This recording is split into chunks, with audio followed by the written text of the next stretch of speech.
ছাদের এক কিনারায় দাঁড়িয়ে আছে তুর্য, মোট 10টা সিগারেট তার খাওয়া শেষ। ঘরে তার নতুন বউ বসে আছে তার অপেক্ষায়।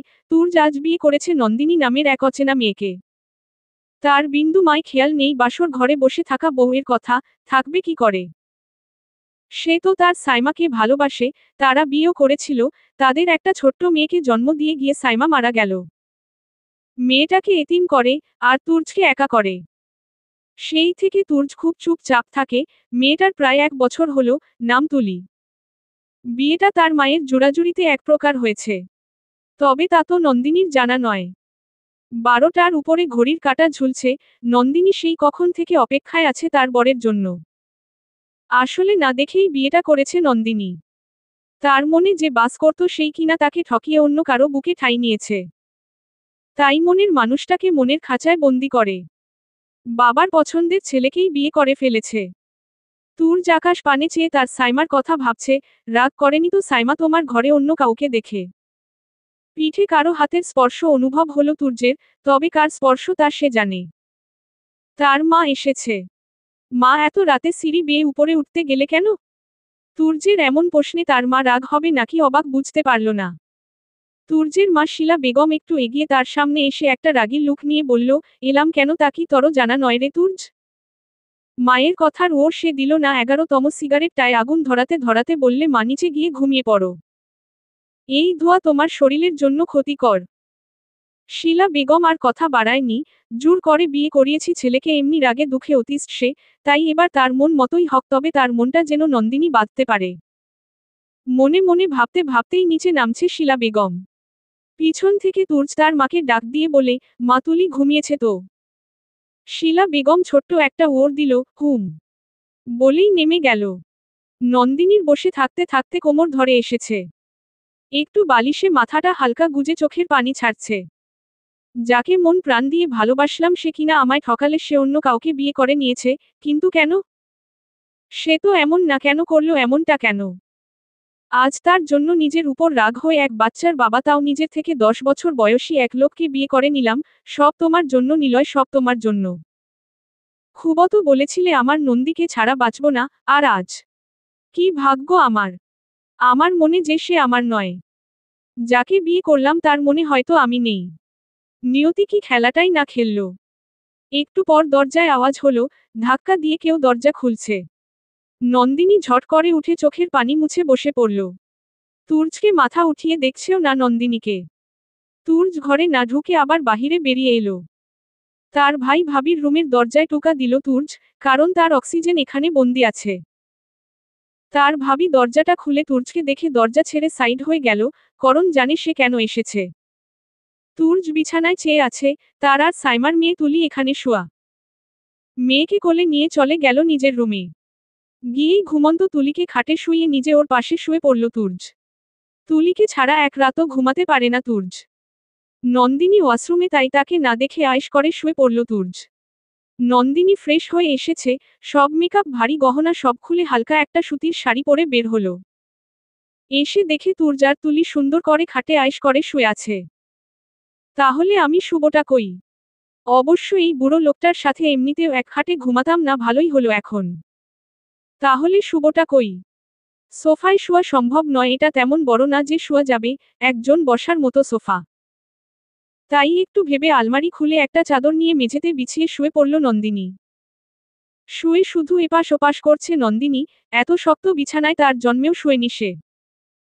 বাবার দুলারি সে, তাও যে কেন তার বাবা এই বুড়োটার সাথে বিয়ে দিলে, তার বাচ্চা আছে আল্লাহ জানে কয়দিন থাকতে পারি কে জানে। নন্দিনী উঠে বসে পড়ে, খাটের দিকে চোখ যেতেই তুর্যকে ভালো করে দেখল, এই প্রথম দেখছে তার বরকে। না, দেখতে তেমনটা খারাপ নয়, উজ্জ্বল শ্যামলা চুলগুলো আর্মি কার করা, হয়তো বড় বড় চুল পছন্দ করে না। গলায় প্লেটিনামের একটা চেনও আছে, তাতে লোকেটও রয়েছে। না, ভালোই বোঝা যায় না লোকটার 30 বছর। দেখলে মনে হবে 24-25 বছরের যুবক। তবে আমার নিলয়ের থেকে হ্যান্ডসাম নয়। চোখটা তুর্যদিক থেকে সরিয়ে এবার কোমরে ধরে আছে, ওফ কি অসহ্য রে বাবা, এভাবে কি করে ঘুমাই? ফ্লোর থেকে উঠে সোফায় বসে পড়ল নন্দিনী। রাতটা বসেই পার করি, কি আর করা, এই ছিল কপালে সব। নিলয়টার জন্য ওকে শিক্ষা দিতে গিয়ে কি ভুলটাই না হলো। সকাল হয়ে গেছে, তুর্যর ঘুম ভাঙ্গে তুলির কান্নায়, হয়তো খিদে পেয়েছে। তুলিকে কোলে করে নিয়ে তার ভাবির কাছে দিয়ে দিল, তাকে হালকা খিচুড়ি খাওয়াতে লাগলো তার ভাবি। তুর্যর ভাই সোহাম বড় রসিক মজাদার লোক। কি রে, রাতে ঘুম হলো নাকি? সোহামের প্রশ্নে তুর্য বিরক্ত, ভাইয়ের দিকে মুখ ঘুরিয়ে কিছু বলবে তার আগেই সোহাম পত্রিকায় মুখ লুকিয়ে ফেলে। তুর্য ফ্রেশ হওয়ার জন্য আবার তার রুমে চলে গেলে। রুমে গিয়ে চোখ গেল তার বিয়ে করা বউয়ের দিকে, সোফায় বসে ঘুমিয়ে গেছে এক হাত মাথার নিচে দিয়ে। চুপচাপ দেখে সে ফ্রেশ হয়ে বেরিয়ে এলে। খয়েরি রঙের শার্ট পরেছে, সাদা প্যান্ট, ম্যাচ করে টাই বেঁধেছে। ব্লেজারটা হাতে নিয়ে বেরিয়ে গেল। কোর্টে আজ একটা কেস আছে তার, সে অনেক পপুলার একজন উকিল। তার হাতে নেয়া কেস একটাও সে হারেনি, তার হারার কোন রেকর্ড নেই। নাস্তার টেবিলে একা বসে আছে তুর্য, তার ভাবি স্বপ্না নাস্তা দিচ্ছে। শিলা বেগম টেবিলে নন্দিনীকে দেখতে না পেয়ে তুর্যের দিকে রাগী লুক নিয়ে চেয়ে রয়েছে, তবে এতে ওর কিছু যায় আসে না, চুপচাপ খেয়ে বেরিয়ে গেল তুর্য। তুর্যের মা শিলা বেগমের গলা দিয়ে আর খাবার নামল না। তুর্যের বাবা নেই, মা, বড় ভাই ও ভাবি আর ছোট্ট বোন, বোনটা হোস্টেলে থাকে পড়াশোনার জন্য। এই তাদের সংসার, এই সংসারে আরও একজন ছিল, তবে সে এখন তো নেই। তুর্যের মা চুপচাপ তার রুমে চলে গেল। স্বপ্না খাবার নিয়ে নন্দিনীর রুমে গেল, গিয়ে নন্দিনীকে সোফায় দেখে একটু অবাক হয়নি, কারণ সে জানে এমনটাই হওয়ার ছিল। তুর্য সাইমার জায়গা কাউকে দিবে না, তাও যে কেন মা জোর করে বিয়েটা দিল। স্বপ্না নন্দিনীকে একটা ডাক দিতেই নন্দিনী উঠে পড়ে, খুব পাতলা ঘুম ছিল, কারণ এখানে তো আর ঘুমানো যায় না। স্বপ্না একটা হালকা হাসি দিয়ে বলল, আমি তোমার ভাবি হই। বোনও ভাবতে পারো, যাও ফ্রেশ হয়ে নাস্তা করে নাও। নন্দিনী আর কথা না বলে হামি তুলতে তুলতে ফ্রেশ হতে চলে গেল। একটু পর বের হয়ে এসে দেখে স্বপ্না এখনো বসা। নন্দিনীও হালকা হাসি দিয়ে স্বপ্নার পাশে বসে বলল, আমি সকালে এত হেভি নাস্তা করি না। ডায়েটে আছি। স্বপ্না হাসবে নাকি কাঁদবে বুঝতে পারছে না, কারণ এই শুকনা পাতার মতো মেয়ে নাকি ডায়েট করে, দেখো কারবার। নন্দিনী এক কাপ চেয়ে খেয়ে বলল, এতেই হবে। স্বপ্না হাসতে হাসতে গড়াগড়ি তাও কোন রকম রুম থেকে বেরিয়ে আবার হাসতে শুরু করল। সোহাম স্বপ্নার হাসির কারণ জিজ্ঞাসা করতেই স্বপ্না হাসিটা একটু কমিয়ে বলল, তোমার ছোট ভাইয়ের বউ নাকি ডায়েটে আছে তাই নাস্তা করল না। বলেই হাসতে হাসতে শেষ। সোহামও হাসির তালে যোগ দিয়েছে। নন্দিনী বাহিরে এসে সব দেখছে, আর লজ্জাও পাচ্ছে। কি বলবে জানা নেই, তাই চুপ তাকায় শ্রেয়। হাসার পর্ব শেষ করে স্বপ্না নন্দিনীর কাছে এসে বলল, তা কি খাবে একবার বলে দিও, তাই হয়ে তোমার জন্য আলাদা। নন্দিনী খুশি হয়ে বলল, আচ্ছা ভাবি। শিলা বেগমের কোলে কান্না করছে তুলি, বহু চেষ্টায়ও করছে, থামানোর মতো নয়। সোহাম অনেক খেলনা দিয়েছে, তাও কমছে না। নন্দিনী বাচ্চা একদমই পছন্দ করে না, তারপরও এই মেয়েটার কান্না তার সহ্য হচ্ছে না, তাই কাছে গিয়ে হাত বাড়াতেই তুলি নন্দিনীর কোলে ঢলে চলে গেল। সবাই অবাক হতো, তেমন কারো কোলে যেতে চায় না, তাও একবার দেখে সে নন্দিনীর কোলে চলে গেল। তুলির কান্না বন্ধ, খিলখিল করে হাসছে, আর কি যেন বলছে, তার কথা তো বোঝা যায় না এখনো। নন্দিনীও বেশ আদর করছে তুলিকে। তুলিকে রুমে শুইয়ে দিল, তাকে খাইয়ে ঘুমও পাড়িয়ে ফেলেছে নন্দিনী। সবাই অবাক হলে খুশিও বটে, মা মরা মেয়েটা হয়তো একটা মা পেল। শিলা বেগম নন্দিনীর কাছে এসে বলল, সামলে নে মা, আমার তুর্যের ভাঙ্গা সংসারটা জুড়ে নে মা। নন্দিনী কোন কথাই বলল না, কারণ মিথ্যা আশ্বাস দেওয়া ঠিক হবে না, কারণ আমার মনে তো নিলয়ের বাস, তার জায়গা কাউকে দিতে পারবো না। সারা দিন ভাবির পিছনে ঘুরেই কেটেছে নন্দিনীর। দুপুরের রান্না করছে স্বপ্না, নন্দিনীও এটা ওটা এগিয়ে দিচ্ছে, আর বাড়িতে জীবনে এক গ্লাস পানি ভরে খায়নি। স্বপ্নার সাথে কথা বলতে বলতে শুনতে পেল তুর্য সাইমার ঘটনা। তারা ভালোবেসে বিয়ে করেছিল, বিয়ের 2 বছর খুব সুন্দরী কেটেছিল, পরে তুলি সাইমার গর্ভে আসে। তুর্য খুব খুশি ছিল, তবে সাইমা একটা কথা লুকিয়েছিল। ডাক্তার আগেই বলেছিল এই বাচ্চা নষ্ট করতে, কারণ এই বাচ্চা জন্মের সময় অনেক সমস্যা হতে পারে, সাইমার জীবনও হারাতে পারে।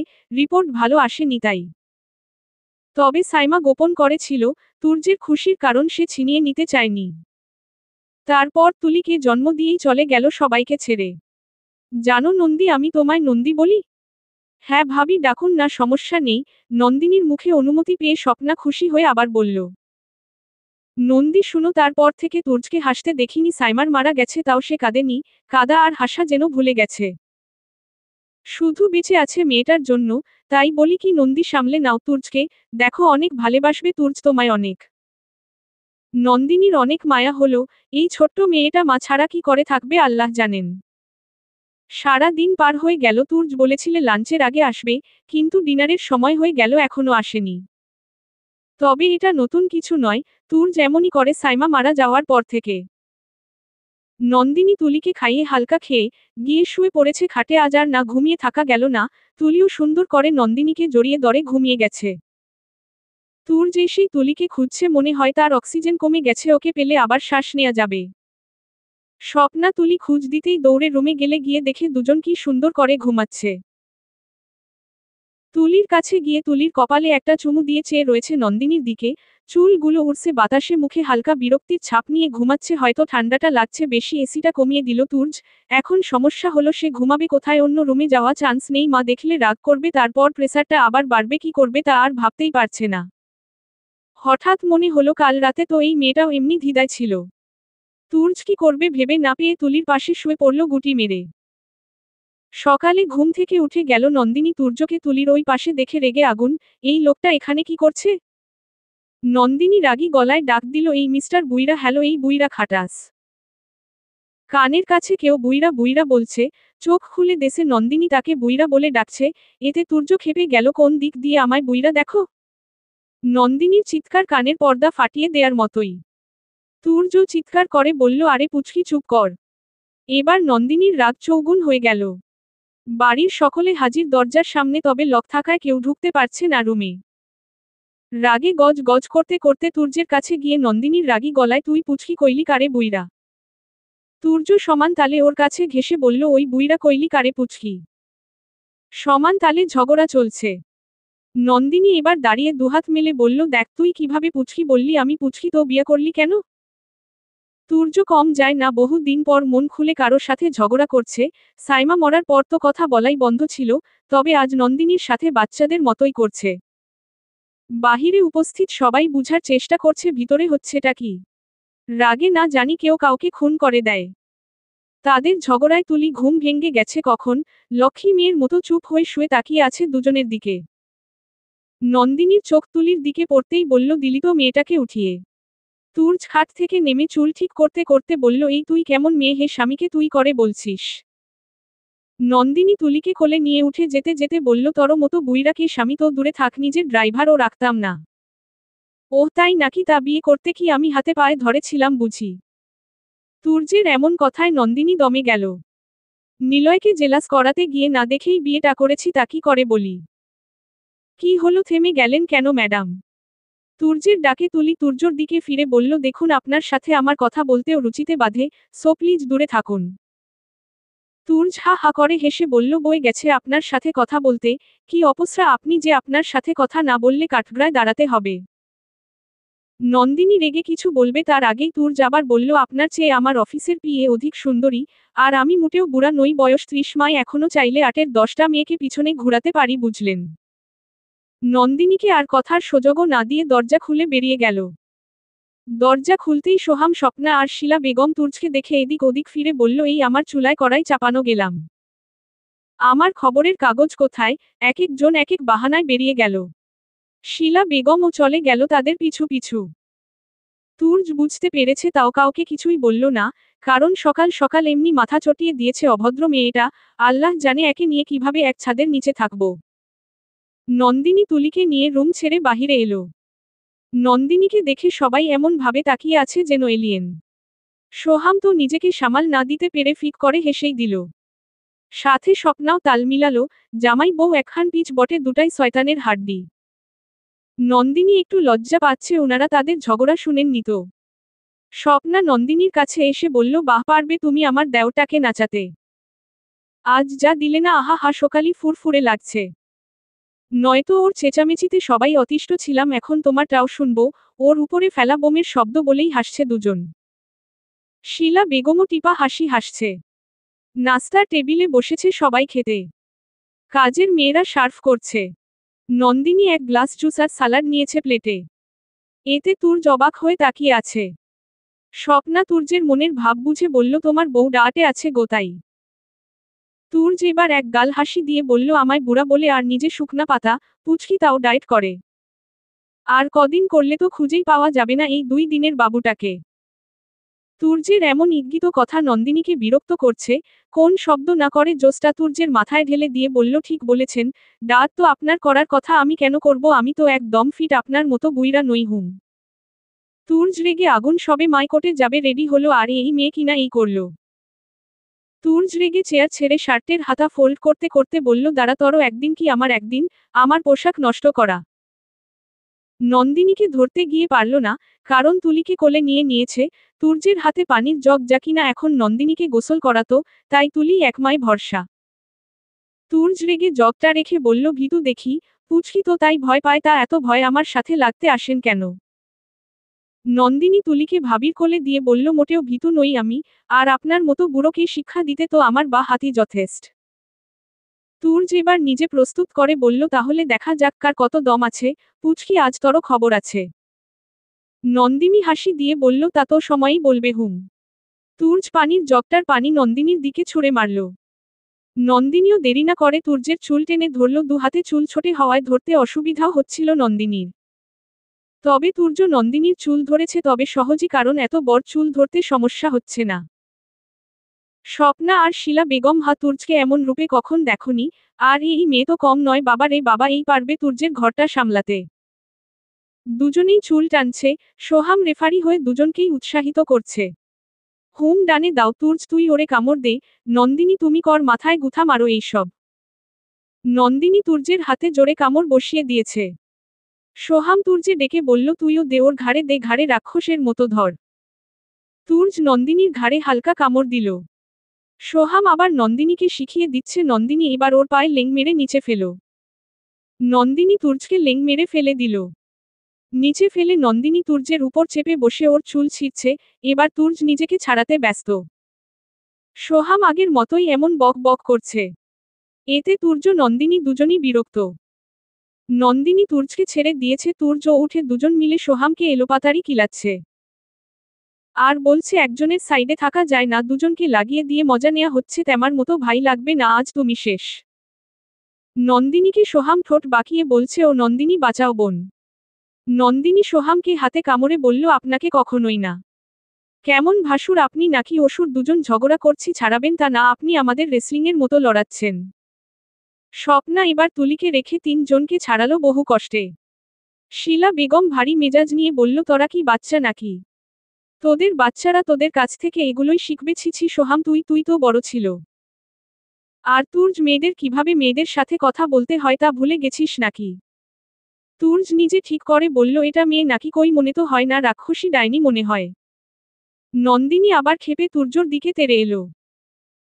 তুর্য প্রস্তুত ঝগড়া করতে, স্বপ্না তুর্যকে টেনে নন্দিনীর কাছ থেকে এক হাত দূরে নিয়ে এলো, তবে নন্দিনী নাছোড় বান্দা আবার তেড়ে যাচ্ছে দেখে সোহাম নন্দিনীকে টেনে ধরে রেখেছে, স্বপ্না সোহাম দুজনে দুজনকে দুদিকে টানছে। এবার সবাই ক্লান্ত হয়ে বসে পড়েছে, তাও মুখ বন্ধ নয়।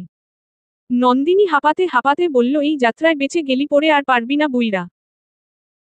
তুর্য নিচে বসে হাঁপাচ্ছে আর বলছে আজ বাড়ি ফিরে নেই তারপর দেখাবো, বলেই উঠে রুমে চলে গেল, আবার নতুন করে নিজেকে ঠিক করে চলে যেতে যেতে নন্দিনীকে ইশারায় দেখালো আজ তুই শেষ। নন্দিনীও ইশারায় বলল সময় বলবে। বাড়িটা নীরবতা বিরাজ করছে এখন, একটু আগে তো লঙ্কা কাণ্ড বাঁধিয়েছিল, ভাবা যায় দুটোই বাচ্চাদের মতো লড়ছিল, ও ফেরা কি করে জানি না, তুলিটা সব শিখবে।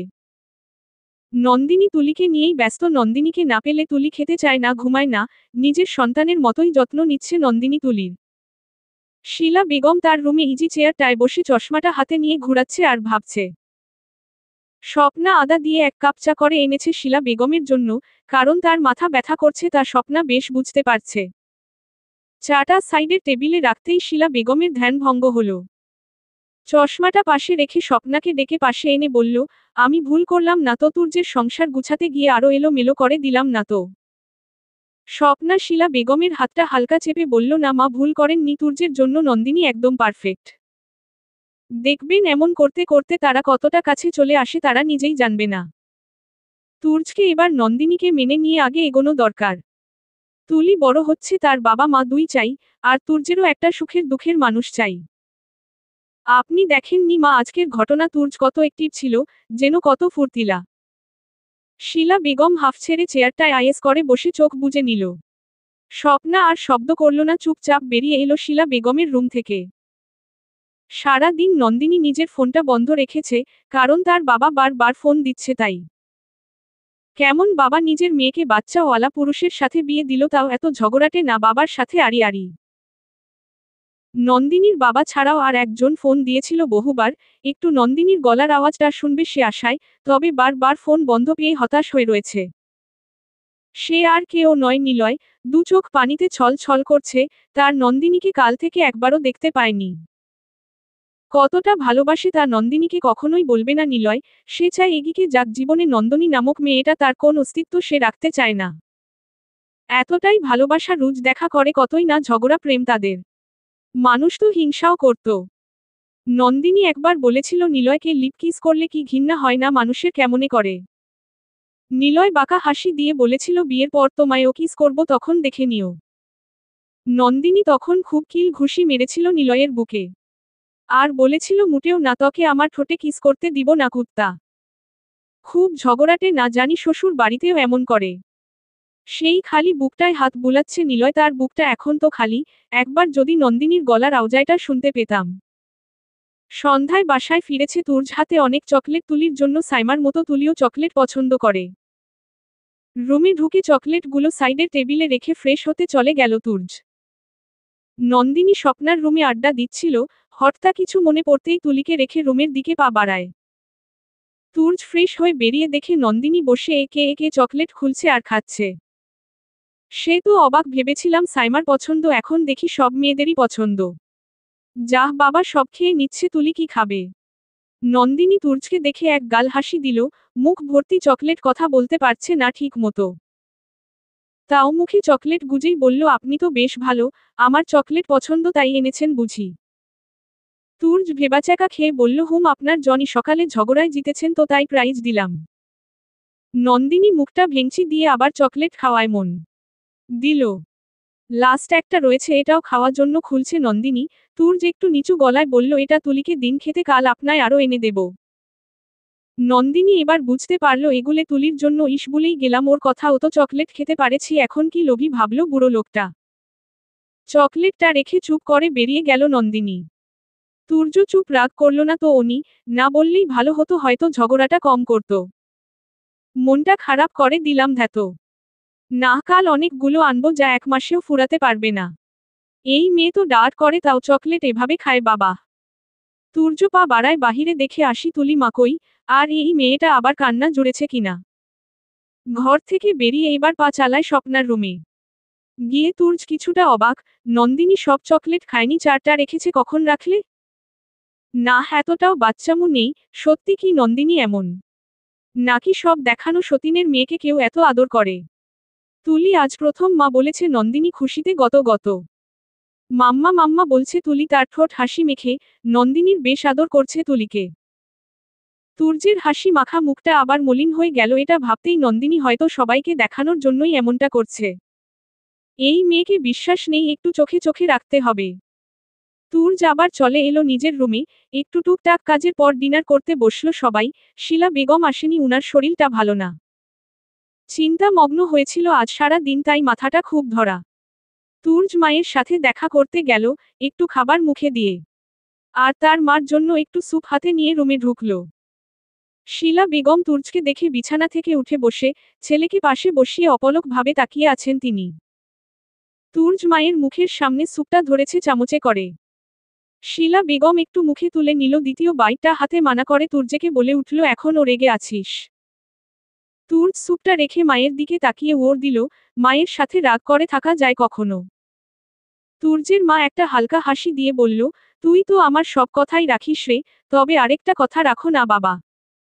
তুর্য তার মায়ের না বলা কথাটা ঠিক বুঝে নিয়ে বলল, মা এমন আবদার করো না, যা আমার দ্বারা হবে না। সাইমা চলে যাওয়া পর তুলিকে আকরে ধরে বাঁচতে চাইছি, তাই থাকতে দাও না। নন্দীকে বিয়ে করে আনতে বললে তাও আনলাম, গল্পের আসল। মা, এই মেয়েটা আমার তুলির জন্য ঠিক নাকি ভুল জানি না, তবে আমার মেয়েকে আমি ঠিক আগলে রাখতে পারবো। নন্দিনীকে সাইমার অধিকার দেওয়ার কথা কখনোই বলবে না মা, প্লিজ। তুর্যের মা আবার খাটে শুয়ে কপালে হাত দিয়ে চোখ ঢেকে বলল, আচ্ছা তোকে জোর করব না, তবে নন্দিনী জামিয়ে তাকে তুই দূরে রাখতে পারবি না, এটা আমার চ্যালেঞ্জ। মায়ের কথার ওর না দিয়ে সুপটা নিয়েই চলে যেতে নিল তুর্য। শিলা বেগম চোখ বন্ধ করেই বলল, আরে সুপটা তো রেখে যা, নাকি রাতে না খাইয়ে রাখবি শুনি। তুর্য তার মায়ের এমন অদ্ভুত কথায় হালকা হেসে টেবিলে সুপটা রেখে বেরিয়ে গেল। তুলিকে বুকে জড়িয়ে ঘুম পাড়াচ্ছে নন্দিনী, তুর্যকে যেন ভুলেই গেছে তুলি। কাছে আসতে চায় না, একবার ইচ্ছা করে। নন্দিনী কি জাদু করল নাকি? তুর্য দুহাত বাড়িয়ে নন্দিনীর কাছ থেকে তুলিকে চাইল, নন্দিনীও তুলিকে তুর্যর কোলে দিয়ে খাটে আয়েস করে শুয়ে মোবাইল টিপা শুরু করল।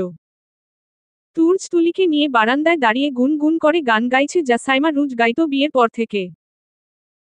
রোজ সাইমার গলায় গান না শুনলে তুর্যের ঘুম হতো না, আর আজ তার মুখটা দেখতে পায় না। সব ওর দোষ কেন বলেনি, বাচ্চা নিতে এত সমস্যা, সারা জীবন নিঃসন্তান থাকতাম তাও তো সাইমা পাশে থাকতো। তুর্যের চোখ ভিজে এসেছে, চোখ মুছে তুলিকে নিয়ে রুমে চলে এলো, নন্দিনীর পাশে তুলিকে শুইয়ে দিল। এখন আবার সেই সমস্যা, তুর্য শুবেটা কই? তুর্য নন্দিনীকে উদ্দেশ্য করে গলায় খোকখোকানি দিল। নন্দিনীও মোবাইলের দিকে চেয়ে তুর্যকে ইশারা করে খোকখোকানি দিল। তুর্য বিরক্ত হয়ে বলল, এই ম্যাডাম আমি শুব কই? তুর্যের মুখটা বাংলার পাঁচ হয়ে আছে, কারণ এই মেয়েটা খাটে তো জায়গা দিবে না, নিচেও ঘুমানো সম্ভব নয়। নন্দিনী তুর্যর দিকে অনেকক্ষণ চেয়ে রইল, মুখটায় কি মায়া মায়া ভাব, কি বোকার মতো মুখটা করে রেখেছে। বহু কষ্টে নন্দিনী তার হাসিটা চাপিয়ে বলল, হোম পয়েন্ট তাই তো। দাঁড়ান, কি চ্যাকটা করছি, বলেই মাথায় টুকা দিতে দিতে অনেকক্ষণ চিন্তা করেই কিছু বলছে না, শুধু ভাবছে। এদিকে তুর্য বেচারা কখন থেকে দাঁড়িয়ে আছে, পা ধরে গেছে। তাই অনুনয় স্বরে বলল, একটু বসতে পারি কি? নন্দিনী মাথা ঝাঁকিয়ে সম্মতি দিল। বাবা এমন ভাবে বলল যেন আমি কোন কন্ট্রাক্টর, ওনার কাছে বিল পাশ করাতে এসেছি। আমার বাড়ি, আমার ঘর, আমার খাট, তাও বসতে এই ঝগড়াটে পুচকিটার অনুমতি নিতে হচ্ছে। ছি ছি, তুর্য তর কি অধপতন হলো, একলা একলাই বীর বীর করছে তুর্য। নন্দিনী হাতে তুড়ি দিয়ে তুর্যকে বলল, এই মি। তুর্য এবার নন্দিকে ঠাট্টা করে বলল, তা কি ভাবলেন চিন্তামণি ম্যাডাম? নন্দিনী এবার কপালটা ভাঁজ করে বলল, কিছু পেলাম না। এক কাজ করুন, আপনি তুলির ওই পাশে শুবেন আর আমি তুলির এই পাশে, ভুলেও আপনার হাত পা যেন এদিক উদিক না যায়। তুর্য হাফ ছেড়ে আয়েশ করে শুয়ে বলল, আমি কেন, আমার 14 গোষ্ঠীর কারোরটাই ওদিকে যাবে না, আপনি আরামে ঘুমান। নন্দিনীও পাশ ফিরে শুয়ে পড়ল। তুর্য মোবাইলটা নিয়ে তার সাইমার ছবি দেখছে আর চোখ ভিজাচ্ছে। এমন সময় আবার নন্দিনীর আওয়াজ, এই যে মি। বুইরা শুনছেন? দেখুন, দুদিনের বাচ্চা তো আপনি নন, তাহলে আমায় বুইরা বলেন কেন? তুর্যের ভারী কণ্ঠের জবাবে নন্দিনীর কোন রিয়েকশন নেই। নন্দিনী উঠে বসে তুর্যের দিকে বাঁকা ভাবে চেয়ে বলল, আপনা এখানে বিছানায় ঘুমাতে দিয়েছি, আপনি তার সুযোগ নিয়ে আমার সাথে কোন হ্যাঙ্কি প্যাঙ্কি করার চেষ্টা করবেন না তো। তুর্যের গলা যেন জমে গেছে, কি বলে এই মেয়ে পাগল নাকি? তুর্য রেগে নন্দিনীর দিকে বড় বড় চোখ করে তাকিয়ে বলল, বড্ড হ্যাকি পা কি? নন্দিনী তুর্যকে ধমক দিয়ে বলল, চুপ করুন, একদম এদিকে ঘুরে ঘুমাবেন না, ওই দিকে ঘুরে তারপর ঘুমাবেন, বুঝেছেন? তুর্য এবার উঠে বসে বলল, ওহো হ্যালো, কি বলছেন, মাথার তার কয়টা ছেঁড়া হুম? আপনার সাথে আমি, ও সরি, এসব কখনো মাথায় আনবেন না।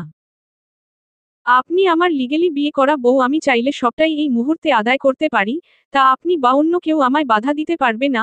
আর আপনি কোন হুড়পড়ি নন যে আমি নিজেকে আটকাতে পারবো না, একটা হ্যাংলা পুচকি ঝগড়াটে মেয়ে হুম। আরও শুনুন, আমার সাইমার জায়গাটা না কেউ নিতে পারবে না, কোন হুড়পড়িও না। আর আপনি তো বহু দূরে, তাই এসব ভাবনা বাদ দিয়ে চলুন, ওকে গুড নাইট। এক শ্বাসে বলে তুর্য পাশ ফিরে শুয়ে পড়ল। নন্দিনীর মনটা এবার একটু খারাপ হলো সাইমা নামটা শুনে তুর্যের মুখে। আমার সামনে সাইমার নামটা নিল কেন?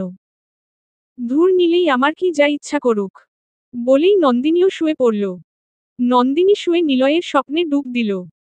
বিয়ের ডেটও প্রায় ফিক্সড ছিল নিলয় আর নন্দিনীর। নিলয় খুশিতে পাগল ছিল, কারণ তার নন্দীকে নিজের করে পাবে। কতই শপিং, কত কিছু। নিলয়ের মা বাবা দুজনই ছেলের খুশিতে আত্মহারা। নন্দিনীর বাবা মাও খুশি ছিল, মেয়ে মনের মতো তার জীবন সাথী পাচ্ছে, আর কি চাই জীবনে। এক মায় মেয়ে নন্দিনী, তার বাবার সব সম্পত্তির একলা মালিক, সবার চোখের মনিও বটে। বিয়ের এক সপ্তাহ আগেই নিলয়কে দেখতে পেয়েছিল অন্য একটা মেয়ের হাত ধরে প্রেমালাপ করছিল। তা নন্দিনীর চোখ এড়ায়নি। কি সহজ করে নিলয় বলে দিল সে ভালোবাসে না তাকে, সে এই মেয়েটাকে ভালোবাসে আর কালকেই বিয়ে করবে। আর নন্দিনী ছিল টাইম পাস। ছোট্ট এই শব্দ শোনার পর নন্দিনী দুদিন হাসপাতালে ছিল। আর তারপর ওর বাবা তার বিয়ে দিতে উঠে পড়ে লাগে। নন্দিনী কাঁদছে বেইমান নিলয়কে নিয়ে, আর তুর্য ভাবছে তার প্রাণপ্রিয় সাইমাকে নিয়ে। দুজনেরই রাত পার হয়েছে দুই দুনিয়ায় ডুবে। সকালে তুর জাগে উঠে সাইমার ছবিগুলো আবার দেয়ালে টানিয়েছে, যা কিনা তার মা সব নামিয়ে ফেলেছে হয়তো নতুন বউ রাগ হবে ভেবে। তবে তুর্যের এতে কিছু যায় আসে না, কে রাগ করল না করল। সে তার সাইমাকে দেখতে চায় সব জায়গায় বাস। নন্দিনী ঘুম থেকে উঠেই ছবিগুলোতে চোখ বুলালো, বেশ সুন্দরী ছিল বুইড়ার বউটা। তবে কেন জানি হিংসাও হচ্ছে কেন এত সুন্দরী হলো। একটু তাকিয়ে থেকে মনটা একটু খারাপ করে ফ্রেশ হয়ে বাহিরে চলে গেল। নাস্তা করে তুর্য বেরিয়ে গেছে সেই কখন তুলিকে নিয়ে হাঁটতে বেরিয়েছে, আজ কোর্টে যাবে না তাই পুরো সময়টা মেয়েকে দিতে চায় সে। নন্দিনীও নাস্তা সেরে বসে আছে খুব বুড় হচ্ছে তুলিটা নেই মেয়েটার মায় পড়ে গেছে। দুপুরে একটু আগে তুর্য বাড়ি ফিরেছে। সবাই একসাথে বসেছে তুলি আর নন্দিনী নেই। কারণ সারা দিনে পেয়েছে তুলিকে কোলে নিয়ে এত চুমু খেলো এতে সবাই খুশি, তবে তুর্য এখন সিউর না ওর রূপটা বুঝতে পারছে না। নন্দিনী তুলিকে বুকে জড়িয়ে কত কথাই বলছে আর তুলিও টুকটাক একটু আটো বলছে। বিকেলে নন্দিনীর মা বাবা এসেছে ওদের নিতে। নন্দিনী অভিমান করে তার বাবার সাথে একটুও কথা বলেনি, তবে তুর্য বেশ আপ্যায়ন করেছে তাদের। নন্দিনীর বাবা তাদের যেতে বললেই তুর্য খেপে যায়। আর বলে আপনার মেয়েকে নিতে চান নিয়ে যান যত দিন খুশি থাকুক, তবে আমি যাব না বা তুলি তো না একদমই না। তুর্যের এমন কর্কশ কণ্ঠের আওয়াজে তুর্যের মা লজ্জিত, তার ছেলে হয়ে কিনা এমন বেয়াদবি ছিছি। তুর্য আর কথা বলেনি ওখান থেকে সোজা ছাদে চলে গেল তুলিকে নিয়ে। নন্দিনীও আর জোর করেনি কেনই বা জোর করবে তুলি তো ওর মেয়ে নয় যে জোর করে নিয়ে যাবে, তা উনার মেয়েকে না দিলে না দিবে।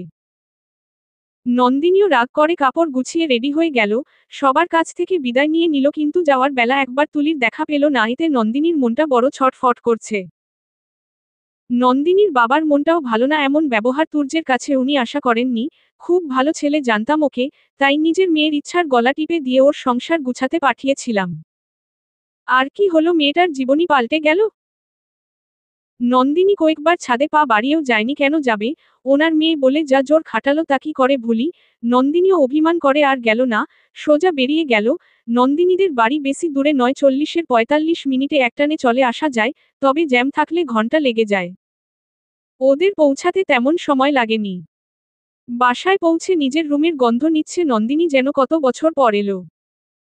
নন্দিনীর জেঠু জেঠিমা এসেছেন কদিনের জন্য গ্রাম থেকে। গ্রামের চেয়ারম্যান উনি। নন্দিনীকে একা দেখে এর মধ্যেই নন্দিনীর মাকে দুচার কথা শুনিয়েছেন ওর জেঠিমা। বিয়ে দিলে 2 দিন পার না হতেই তোমার মেয়ের জামাইর এত তেজ বাবা সম সম্পত্তির মালিক হবে, বিয়াইত্তা পোলা তাও এত তেজকার মেয়ের জামাই এত কিছু পায় শুনি তাও এত দেমাগ কিসের। নন্দিনীর মা কোহিনূর বেগম উনার কথায় রাগ হয়নি বরং উল্টো বলে দিয়েছে। ভাবি আমার মেয়ের জামাই যথেষ্ট আছে ওর কিছু চাই না আর সব জেনে শুনেই বিয়ে দিয়েছি আমরা তুর্য খুব ভালো ছেলে আর শহরের বেশ নামকরা উকিলও বটে। নন্দিনীর মনটা একটু ছটফট তুলির জন্য, শুধুই তুলির জন্য। নাকি বুড়োটাকেও মিস করছে একটু হলেও। রাতে খাবার খেতে বসেছে সবাই, নন্দিনীর বাবা আর জেঠু তাদের অন্য দুনিয়ায় মগ্ন তারা গ্রামের শহরের হালচাল খুঁজতে ব্যস্ত। নন্দিনী খাবারের প্লেটে আঁকি বুকি করে যাচ্ছে। নন্দিনীর জেঠিমা ঠিকই বুঝতে পেরেছে, খেতে খেতে বলে উঠল জামাই ছাড়া থাকতেই যখন পারবি না তাহলে এলি কেন থেকে যেতি ওখানে। অবশ্য উনি ঠাট্টা করেই কথাটা বলেছিল। তবে নন্দিনীর ঠাট্টাটা ভালো লাগলো না। না খেয়েই উঠে গেল, সোজা রুমে গিয়ে দরজা বন্ধ করে শুয়ে পড়ল। নন্দিনীর জেঠিমা নন্দিনীর মাকে ঠেস দিয়ে বলল মেয়ের তেজ দেখছো সামাল দাও এখন। এদিকে তুর্যের বাড়িতে অবস্থা গরম। তুলিকে কিছুতেই খাওয়ানো যাচ্ছে না, শুধু কান্না করছে আর মাম্মা মাম্মাই করে যাচ্ছে, মাম্মা ডাকে তুর্যের বুকে বারবার আঘাত করছে। শিলা বেগম রেগে আগুন, কারণ তুর্যের জন্যই তুলিকে নেয়নি নন্দিনী নে এবার সামলা। স্বপ্না সোহাম সবাই ক্লান্ত কিন্তু তুলির কান্নার বেগ আরে বেড়েছে কমেনি।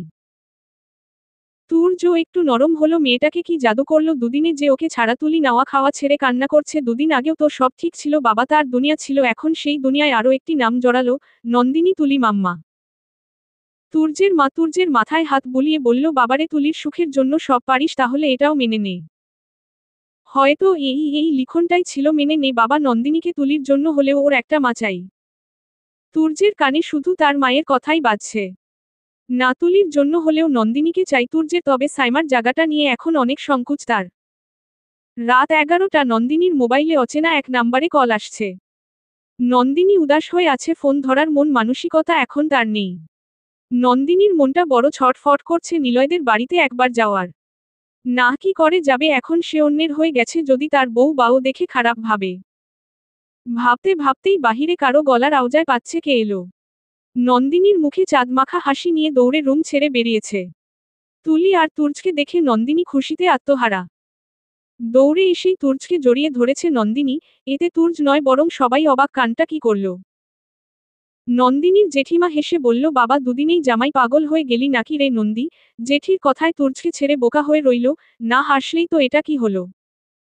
কি করলাম আমি, এই বুড়াকে জড়িয়ে ধরলাম শেষমেশ, ছিছি। তুর্জকে ছেড়ে তুলি কোলে নিয়ে আদর করতে শুরু করল নন্দিনী। তুর্জ এবার গলা ছেড়ে বলল, তুলি কিছু খাচ্ছিল না আর কান্না করছিল আপনার জন্য, তাই বাধ্য হয়ে এত রাতে আসতে হলো। তুলিকে বসিয়ে খাবার নিয়ে ধীরে ধীরে খাওয়াচ্ছে নন্দিনী। তুর্জ এক মনে চেয়ে আছে নন্দিনী আর তুলির দিকে। নন্দিনীর বাবা তুর্জকে ডেকে নিয়ে বলল, এসো বাবা, খেয়ে নাও। তুর্জ অমত করল না, কারণ ওই সময়টা অনেক খারাপ ব্যবহার হয়ে গিয়েছিল, না চাইতেও এমন ব্যবহার করে ফেলেছিল।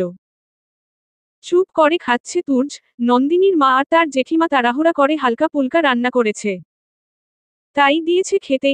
তুর্য খাচ্ছে কারণ রাতে তারও খাওয়া হয়নি। খাওয়া ছেড়ে অনেক গল্প জড়েছে নন্দিনীর বাবা মা জেঠু জেঠিমা সবাই। নন্দিনী তুলিকে নিয়ে বসেছে। তুর্জ বেশ জমিয়ে আড্ডা দিচ্ছে। নন্দিনীর বাবার সকল অভিযোগ মিটে গেছে। নন্দিনীর প্রায় ঘুমিয়ে গেল, তাই তুলিকে নিয়ে রুমে চলে গেল। নন্দিনীর মা তুর্জকে ঘুমাতে যেতে বলছে। সবাই একে একে যার যার রুমে চলে গেছে। তুর্জ রুমে ঢুকে দেখে কত সুন্দর করে দুজন ঘুমাচ্ছে। তুর্জ খাটের কিনারা আধশোয়া হয়ে রয়েছে। বারবার চোখটা নন্দিনীর দিকেই যাচ্ছে। কি কাজটাই না করলো, সবার সামনে আমায় জড়িয়ে ধরল। কিন্তু কেন? সে তো বুড়ো ছাড়া ডাকেই না, তাহলে কেন এমনটা করল? আমায় মিস করছিল? না কি ভাবছি, হয়তো তুলিকে নিয়ে এসেছি তাই খুশি হয়ে জড়িয়ে ধরেছে। তুর্যের চোখ আটকাতেই পারছে না নন্দিনীর কাছ থেকে। ওর এলোমেলে চুলগুলি একবার ছুঁয়ে দিতে ইচ্ছা করছে। তবে বাধা আসছে, প্রচণ্ড বাধা, কোথায় যেন গিয়ে আটকে গেল তুর্য। তাই চুপ করে জোর করে চোখ বুজে নিল। সারা রাত এক ফোঁটা ঘুম হয়নি তুর্যের। একেই তো অন্য জায়গায় সে ঘুমাতে পারে না, তার উপর একটা দ্বিধা কাজ করছে তার নন্দিনীর উপর। আজানের একটু আগে চোখ লেগেছে তুর্যের। সকালে ঘুম থেকে উঠে তুর্য অবাক, তুলি বা নন্দিনী কেউ রুমে নেই। বাহিরে বের হয়ে দেখে নন্দিনীর বাবা মা সবাই তুলিকে নিয়ে খেলা করছে। তুলি হাঁটছে আর একেজনের কাছে গিয়ে চুমু দিয়ে একটা করে চকলেট নিচ্ছে। নন্দিনীর বাবা সালাম সাহেব আজ অফিসে যাবে না, কারণ তুলিকে পেয়ে অফিস যেতে তার মন চাইছে না। নন্দিনীর মা কোহিনুর বেগম হাসতে হাসতে শেষ। যে লোকটা কাজ ছাড়া কিছুই বুঝে না, সে কিনা আজ অফিস যাবে না, বা বাহ কি টান নাতনির জন্য। সবার হাসি ঠাট্টা দূরে আড়ালো দাঁড়িয়ে তুর্য দেখছে। সত্যি মানুষগুলো ভালো, তুলিকে কত আপন করে নিয়েছে। শুনেছি বাচ্চারা আপন পর বুঝতে পারে, তাই হয়তো নন্দিনী ওকে আপন করে নিয়েছে, তাই তো কাল ওর জন্য এমন করল। তুর্য হাফ ছাড়ল, হয়তো মেয়েটা মা পেয়েছে, এবার একটু আদর পাবে মায়ের।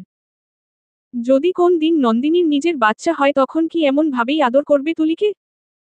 আনমনে তুর্যের ভাবনার ছেদ ঘটল নন্দিনীর জেঠুর ডাকে। আরে জামাই বাবাজি, ওখানে কি করো, এখানে এসো না। তুর্য হাসি মাখা মুখ নিয়ে সকলের সঙ্গে তাল মিলিয়ে বসেছে। আর একটু আড্ডার পর তুর্য জানায় তারা চলে যাবে, তাই নন্দিনীকে এই প্রথমবারের মতো তুমি করে আলতো করে ডাক দিয়েছে তুর্য। নন্দিনী, শুনো, আমরা একটু পর চলে যাব, রেডি হয়ে নাও। তুর্যের এমন ডাক কেন জানি নন্দিনীর খুব ভালো লাগলো। চোখটাও একটু ভিজে এসেছে। তবে আজ চলে গেলে নিলয়ের খুচরা পাবো না, কি করি। সালাম সাহেব তুর্যের মাথায় হাত দিয়ে বলে, তোমার বাবা নেই তাই আমি তোমার বাবার মতোই, তাই একটা অনুরোধ, আজকের দিনটা থেকে যাও, কাল না হয় চলে যেও, বাধা দিব না। সালাম সাহেবের এমন আকুতি তুর্য ফেলতে পারেনি, তাই মাথা নাড়িয়ে হ্যাঁ সূচক সম্মতি দিল। এতে সালাম সাহেবও বেশ খুশি হল। নাস্তার টেবিলে বসে নন্দিনীর জেঠু আর বাবা দুজনই রান্নার খুঁত ধরছে। এটা এমন কেন, ওটা ভালো হয়নি, এতে এক প্রকার ঝগড়াই হলো।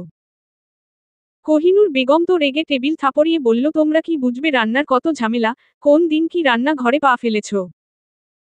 তুর্য এবার তার শাশুড়িকে বলল, আরে মা, ছেলেরাও রান্না জানে, খুব ভালো করে।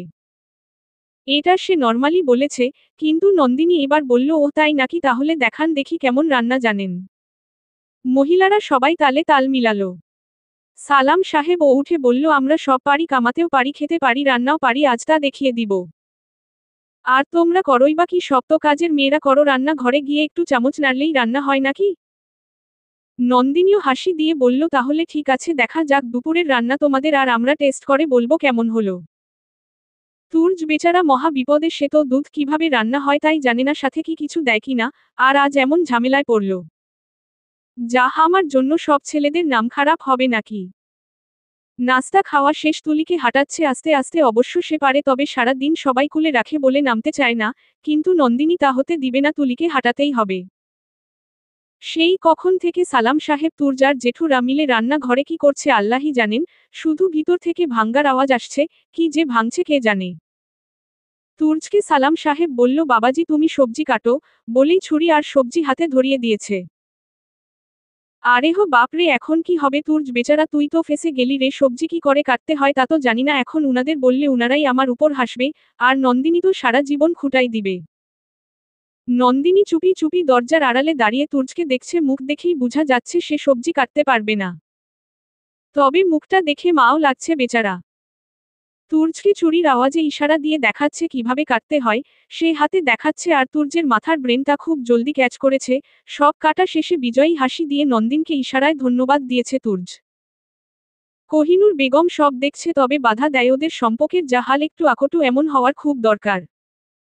রান্না শেষ হলো, একটা ভাব নিয়ে সবাই একে একে রান্না ঘর থেকে বেরুলো। গোসলটা করতে হবে, গায়ে যা পেঁয়াজ পোড়ার গন্ধ ছি। তুর্জ কি পরবে, সে তো কোন কাপড় আনেনি, তাই তোয়ালেটা হাতে নিয়ে চুপ করে দাঁড়িয়ে আছে। সালাম সাহেব আগে থেকে জামাইয়ের জন্য বহু শার্ট প্যান্ট কিনে রেখেছিল, জামাই এলে সব দেবে। নন্দিকে কাপড়গুলো দিয়ে কোহিনূর বেগম বলল যা ওকে দিয়ে আয়। তবে রুমে ঢুকে তুর্জকে দেখে আর মন চাইছে না কাপড়গুলো দিতে। মুখটা সব সময় এমন মলিন থাকে কেন, উনি কি হাসতে জানেন না? নন্দিনী শয়তানি করে বলল এখন কি পরবেন, এক কাজ করুন আমার একটা শাড়ি পরুন, সমস্যা নাই, কেউ দেখবে না আমি তো, আর আপনার কাপড় শুকালে না হয় পরে নিবেন, বলেই মুখ টিপে হাসছে।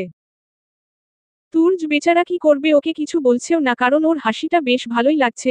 নন্দিনী আলমারি থেকে একটা শাড়ি বের করে তুর্জের হাতে দিয়ে বলে নিন, এটা পরে নিন। হুম।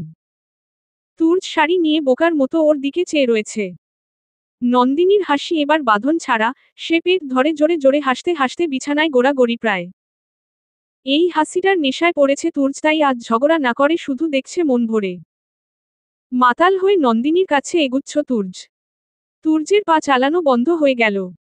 নেশা ভরা চোখে নন্দিনীর দিকে এগুতে গিয়েও চোখ আটকে গেল বিছানায় রাখা কাপড়ের উপর, শার্ট প্যান্ট।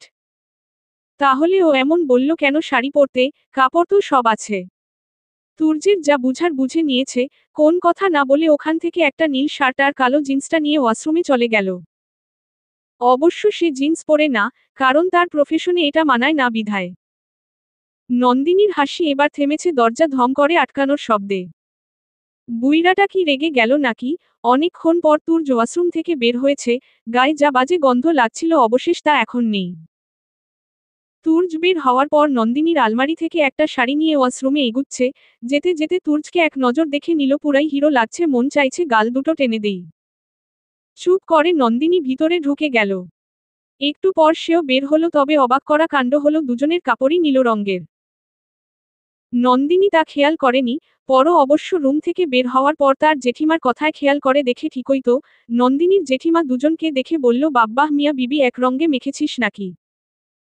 জেঠিমার কথায় তুর্য বোকা হয়ে গেল, আমি নীল পরলাম তাই কি নন্দিনীও নীল পরল নাকি? কেন পরল? কেউ আর কোন শব্দ করে নি, চুপ করে নন্দিনী তুলিকে খাওয়াতে লাগলো, নিজেও মুখেও একটু দিল। সবাই খাবার মুখে দিয়ে অবাক, কি বিচ্ছি স্বাদ, এগুলা কি মানুষ খায় নাকি? সবাই কিছু না বলে মুখে নিয়ে আর গিলতে পারছে না, এবার তুর্যর শ্বশুর আর জেঠু মুখে নিয়েই নিজেরাই ওয়াকথুথু করতে করতে ওয়াশরুমে ঢুকে গেল। এতে সবাই হাসিতে মেতে উঠেছে, কি বড় বড় কথা, আর এখন কি রান্না করলো তা কুকুরও মুখে তুলবে না। তিনজন অপরাধীর মতো মাথা নত করে দাঁড়িয়ে আছে, কি নাকটাই না কাটা গেল, কেন যে পাঙ্গা নিতে গেলাম। নন্দিনী চুপচাপ বসে আছে, কিছু বলছে না। এখন কি না খেয়ে থাকতে হবে নাকি? জেঠিমার করুণ স্বরে নন্দিনী সোজা রান্না ঘর থেকে খাবার এনে সবাইকে দিল। সবাই অবাক, খাবার কোথা থেকে এলো। নন্দিন খাবার দিতে দিতে বলল আসলে তোমরা চলে যাওয়ার পর আমি এই সাদা ভাত আর চিংড়ি ভুনা, মাছের ডিম ভাজি করে ফেলেছিলাম, আমি আগেই জানতাম এগুলো খাওয়া যাবে না। আর উনি তো সবজিতে অল্প দুধ চিনিও মিশিয়েছে তা দেখেছিলাম। সবাই আবুল হয়ে রইল। সবাই আর কথাই বলল না, চুপ করে খাচ্ছে, কারণ খুব খিদাও পেয়েছে। নাস্তা সেরেই দুপুরের খাবার তৈরিতে লেগেছিল, তাও একটা ডিশও ভালো হলো না ধ্যাতো। সবাই খেয়েছে, তবে তুর্যের খাওয়া হলো না, কারণ সে খুব লজ্জিত হলো। একেই তো বুড়ো বুড়ো বলে খেপায়, এখন তো আরেকটা পেল। খাওয়া শেষে সবাই যার যার রুমে চলে গেল। তুর্য রুমে গিয়ে শুয়ে পড়ল, তুলিও ঘুমিয়েছে। এই সুযোগটাই নন্দিনী খুঁজছিল নিলয়ের কাছে যাওয়া, একটু দূর থেকে দেখব তাকে, সে যে অক্সিজেন, এক নজর না দেখলে দম আটকে যায়। আর জানতে চাইব কেন এমনটা করল। সবই তো ঠিক ছিল, তাহলে কেন দূরে সরে গেল? তবে আমার মনে হয় না নিলয় অন্য কারোর জন্যে আমার কাছ থেকে দূরে সরে গেছে। ওকে আমি খুব ভালো করে চিনি। সেদিন নিলয়ের ফিরিয়ে দেওয়ার পর আর দেখা হয়নি, তাই নন্দিনীর বহু প্রশ্নের জবাব পাওয়া বাকি। যে ছেলে কিনা একদিন না দেখলে দেয়াল টপকে বাড়ি এসেছে, সেই মানুষটা কি করে এখন আছে, আমায় তা দেখতে হবে। তুর্যের চোখ লেগে গেছে সেই কখন, কিন্তু নন্দিনী শাড়ির আঁচল কাচুমাচু করে যাচ্ছে, কারণ কি বলে বের হবে। আর যদি এর মধ্যে উনি উঠো পড়ে, আর উঠলেই কি আমি কি ভয় পাই নাকি? আমার লাইফ যা খুশি করব, কারো মতামত আমি গ্রহণ করব না। নন্দিনী তার মায়ের কাছ থেকে বলে বের হয়েছে, বলেছে তার বান্ধবী ফোন দিয়েছে, বহুদিন দেখা হয় না তো, তাই একটু। নন্দিনীর মা অমত করেননি, মেয়েটার মন সে বুঝে, মা তো তাই। নন্দিনী তার বাবার গাড়িটা নিয়ে বের হয়েছে। সে খুব ভালো ড্রাইভ করে, তবে তুর্যের গাড়িতে হাত দেয়া ঠিক মনে করেনি, তাই নিজের বাবারটা নিয়েই চলেছে। 10 মিনিটের রাস্তা শেষ করে তাদের বাড়ির সামনে দাঁড়িয়ে আছে নন্দিনী, তবে ভিতরে ঢুকার সাহস পাচ্ছে না। এক বুক সাহস নিয়ে ধীরে পায়ে এগুচ্ছে নিলয়ের বাড়ির ভিতরে। দরজাটা খোলাই ছিল, তাই আর কলিং বেল চেপে ডাকতে হয়নি। দরজাটা আরেকটু ধাক্কা দিয়ে ভিতরে দেখার চেষ্টা করছে। নিলয়ের মা আর বাবা ডাংনিং টেবিলে বসে আছে, দুজনেই খাবার নিয়ে বসে আছে, একটু একটু করে মুখে নিচ্ছে, যেন জোরপূর্বক মুখে তুলছে। নিলয়ের মা এত স্বাস্থ্যবান মহিলাই ছিলেন, এত শুকনো কেন দেখাচ্ছে, ওনাকে কি হয়েছে? ওরা খাচ্ছে, নিলয় কোথায়, সে কেন খেতে বসেনি? ওকে ছাড়া তো ওর মা বাবা কখনো খেতে বসে না। নিলয়ের মার চোখ দরজার দিকে পড়তেই হালকা ভেজা চোখগুলো আরো ভিজে এসেছে। নিলয়ের মা জোরে পা চালিয়ে নন্দিনীর কাছে এসে তাকে জড়িয়ে ধরে চাপা কান্না কাঁদছে। কেন এমন করছে? নন্দিনী নিলয়ের মায়ের কাছ থেকে নিজেকে ছাড়িয়ে ওনার মুখের দিকে চেয়ে বলল, আন্টি, নিলয় বা তার বউ কোথায়? ওহ সরি, ওরা বিয়ে করেছে কিনা তাও তো জানি না। নন্দিনীর কথায় নিলয়ের মা তার দিকে অসহায়ভাবে তাকিয়ে আছে, কি বলবে বুঝতে পারছে না। নন্দিনী নিলয়ের মায়ের চাহনিতে কিছু খুঁজছে, তবে তা বিচ্ছেদ ঘটালো নিলয়ের বাবা।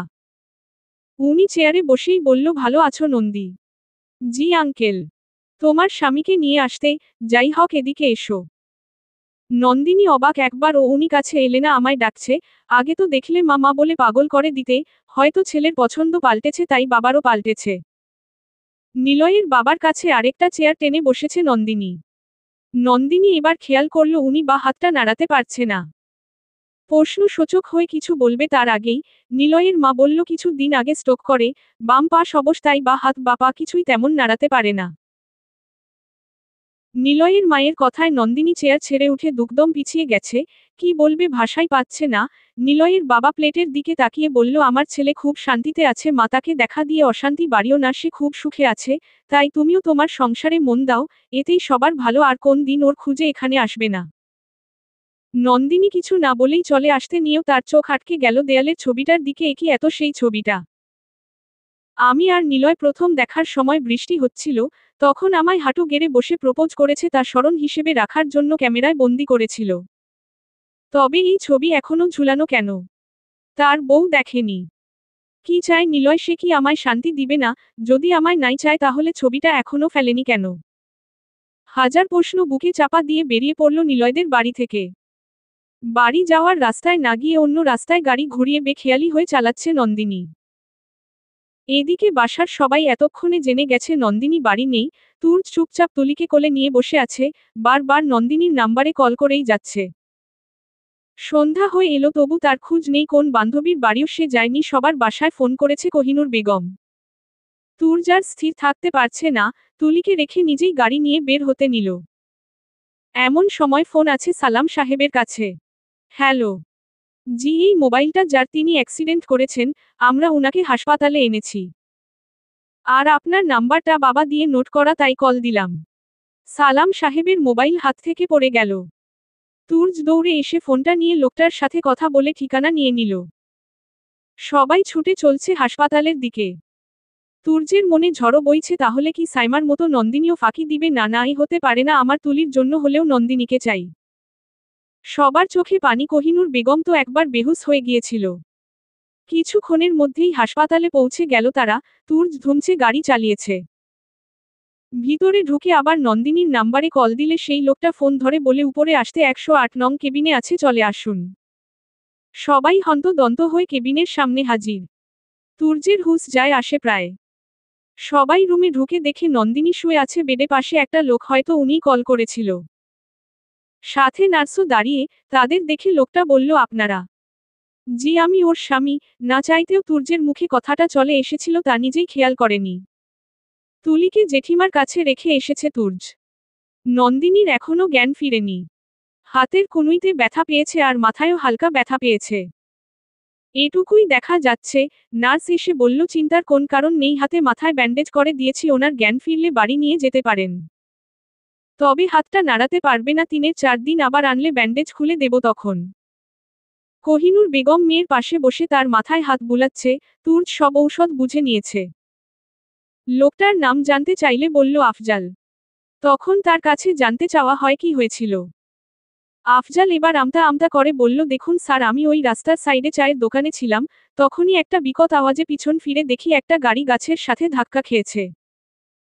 আমরা দৌড়ে ওখানে গেলে দেখি উনি অচেতন ছিলেন আর মাথা থেকে রক্ত ঝরছিল, তাই আগে হাসপাতালে এনে ওনার ব্যাগ থেকে মোবাইলটা নিয়ে আপনাদের কল করি।